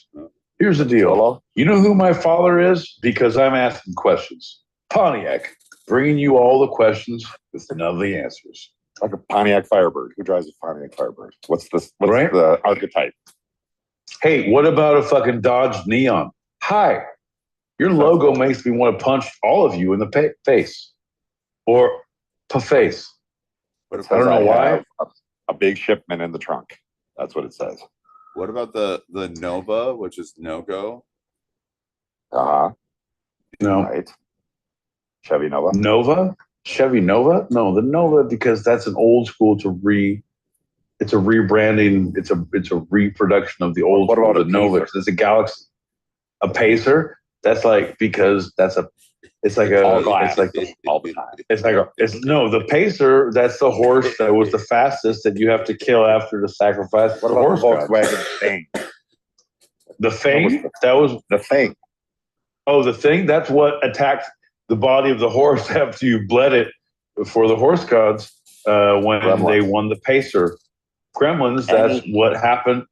That's what Gremlins is what came if you didn't sacrifice the Pacer to the horse gods. Bro, I got the DeVille. Yeah, no, here's the deal. DeVille? I'm doing quiet your mouth. You go. I'm the no go. No, you go. DeVille. No, you go. Here's the deal. Pinto me once, shame on you. Pinto me twice, we're all gonna fucking blow up in a fiery ball. Right? So here's the deal, folks. We don't have time for these shenanigans. We don't have time for jokes about cars. We're an educated people. John's wearing sunglasses. Dub's not even showing his face. Right. Nope.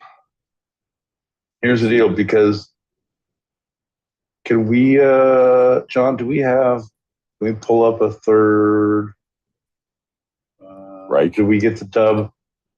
Oh, well, Too soon, bud. Dub actually has the Way too soon, John. Two-sided. Do we have the ability to pull up? Jesus Christ, the two of you. Dub's funny and coming in hot. John's an idiot and can't understand what's happening in the world. And I have both of them coming in hot. Like it, John, shut your goddamn mustache, fucking glasses, flipping mouth. That's the thing. I want to be a better person in life. I want to be. I think you do. But when I encounter people like John in the natural universe, it makes me angry. Just like, but man, you have such a flexible moral center. You know, I like that about you. Sure. Oh, exactly. The whole thing is you. I'm definitely morally flexible. Always bending the narrative to suit your will. I like that. Well, my favorite thing about English and writing and the process and debate was you're graded on how you describe, how you explain, how you argue. What are my thoughts? What are my examples? What are my analogies? How do I bring this all home? Right? If I have, you give me a month, right, which is most school shit. Like sometimes you start in like the 2 weeks. All right, you get a 2 week thing. Like that's 2 weeks, right? If you're doing it and putting your mind to it, not doing a fucking podcast, 8 p.m. Pacific, 11 p.m. Eastern, with a goddamn sunglass wearing motherfucker, 4 a.m. Greenwich Mean Standard Time. If it happens to be across the pond on Wednesdays, Jesus Christ, John, you know, you have time to create something, right? And all it takes is a moment. You think about that process, but oof. I'm telling you what, bud. Telling you what. You're perpetually disenchanted. I've seen the other side. I've gone the edge of the universe. It's fucking flat. It's overrated. Like there it is. Oh yeah, I don't want to fall over. That, my friend, is why I'm scared of heights. I've seen the flat Earth. They're dragons, dude. Whoa. Too soon. Two-sided.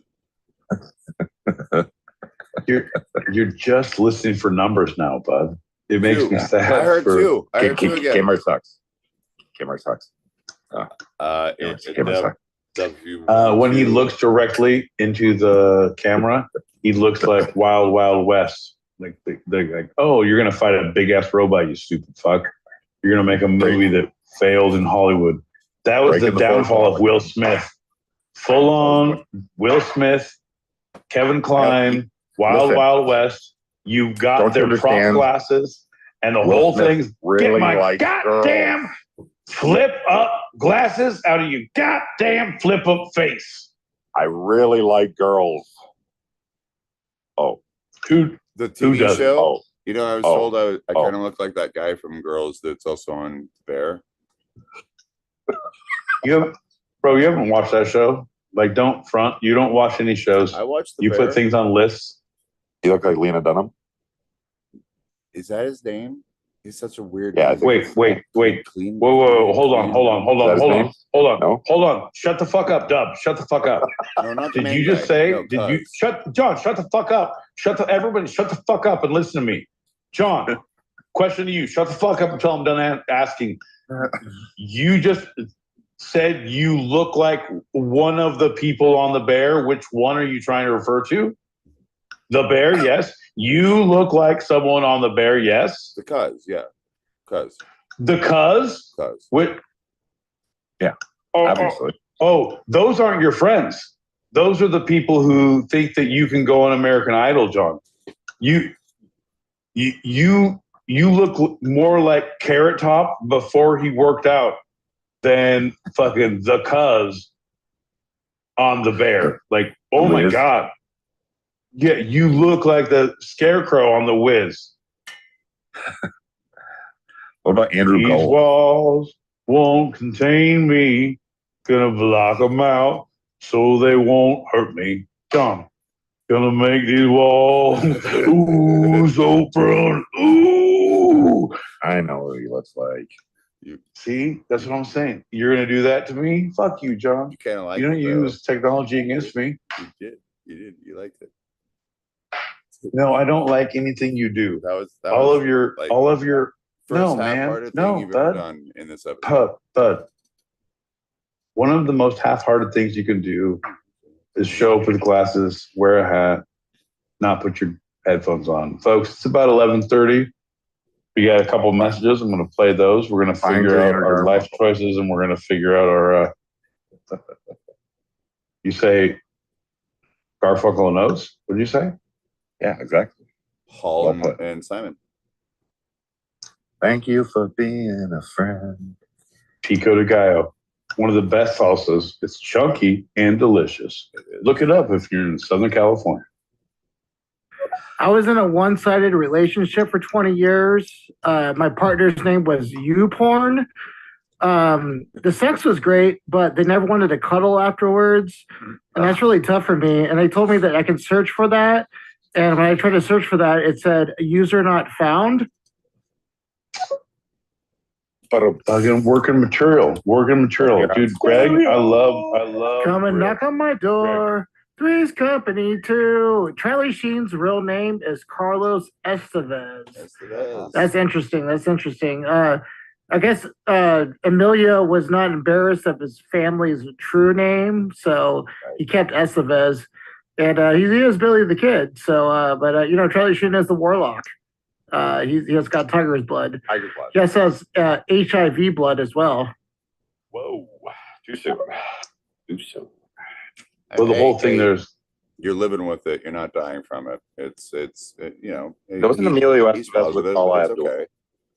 It's a different world. Hey, man, as long as we got a flavor of snow cone out of the whole debacle, I feel like the world kind of got a fucking +1. You know what I mean? That's your first two-sided t-shirt. That's the goddamn thing that made John take his glasses off. Oh, welcome to the party, motherfucker. Oh, yeah, John. Charlie Sheen is the devious mind behind all fucking snow cone sales that's happened in the last 10 years. He's Warlock style, snow cone style, tiger's blood. Huh. I'll have mine with banana and blue raspberry. Thank you. And copious amounts of cocaine. Well, that's before the wedding. The snow cone machine is during the wedding. Oh, that's snow cone. Okay, I got you. The blow 100%. cone. The blow cone is before the wedding. The snow cone is during the wedding. Ooh. These guys. That's a band name. These guys. Blow cone.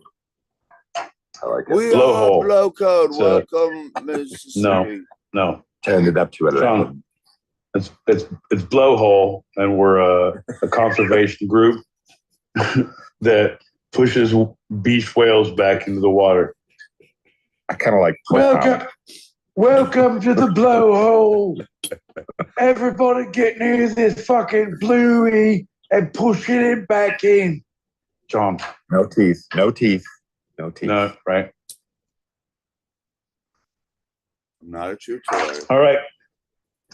Fair enough. Folks, ladies and gentlemen, I think it's about time to call it. It's too late to be better. It's too soon to be worse. So let's call it a night and have a shot. John, you put your fucking right foot in. Put your right foot out. No, I need you to put it in because I'm going to bring the scimitar over. And I'm Now, when going you to say prove a put it point. in, No, here's the deal. Can I shake it Dub? all out? No, here's the deal. I'm bringing a scimitar over and I'm going to cut off your left foot. a centaur. No, I'm going to bring a minotaur in and you're going to have a run in a maze. Don, you're not helping anything. Here, let's just drink and call it a night. You're the best you're the best you can be. I don't blame you because you're just a big dumb idiot. No, Dub, you're not helping, but John is a big dumb idiot who doesn't need a reason. And you just gave him a fucking reason this whole goddamn time. But here's the deal. What I need you to do right now, what I need you to do right this minute, what I need you to do after we talk, I need you to go into your contacts. I need you to look up two-sided-pod at gmail.com. That's TWO sided pod at gmail.com and delete it from your fucking contacts. Because, brother, we're blocking you. You know that when you fucking email, you can come in and talk. And if people abuse this power like you have thus far, my friend, oh, no, sir, very much. You are banned. You are a bad Tucker inner. You are banished. Not a great run, but it was a good run. It was a good run. It was a good run. It was good. It was good, but you know what? I'm about to get 100% reamed out there, Doug. It worked. So everyone have fun. You have no idea. You have no idea what's going to happen here, Dub. We're going to hang your jersey up in the rafters, and we're going to hang up John's fucking pelt in the rafters because this You guys motherfucker's got to pay. specifically said there was finger sandwiches, and I don't see any finger sandwiches. No, Right. they're lady fingers. They're lady fingers. They're not sandwiches. They're just lady fingers. Oh. Creepy. Everybody's got a face. Everybody's got a finger. Three bloody fingers pointed back at me. Right? Apparently, that's what John can explain about how that identifies in real world. So when one say I've been missing it. Cheers, everybody. Oh, cheers. Thanks for tuning in. Cheers, Doug. Bing, bing, bing, Dub. Again. Cheers.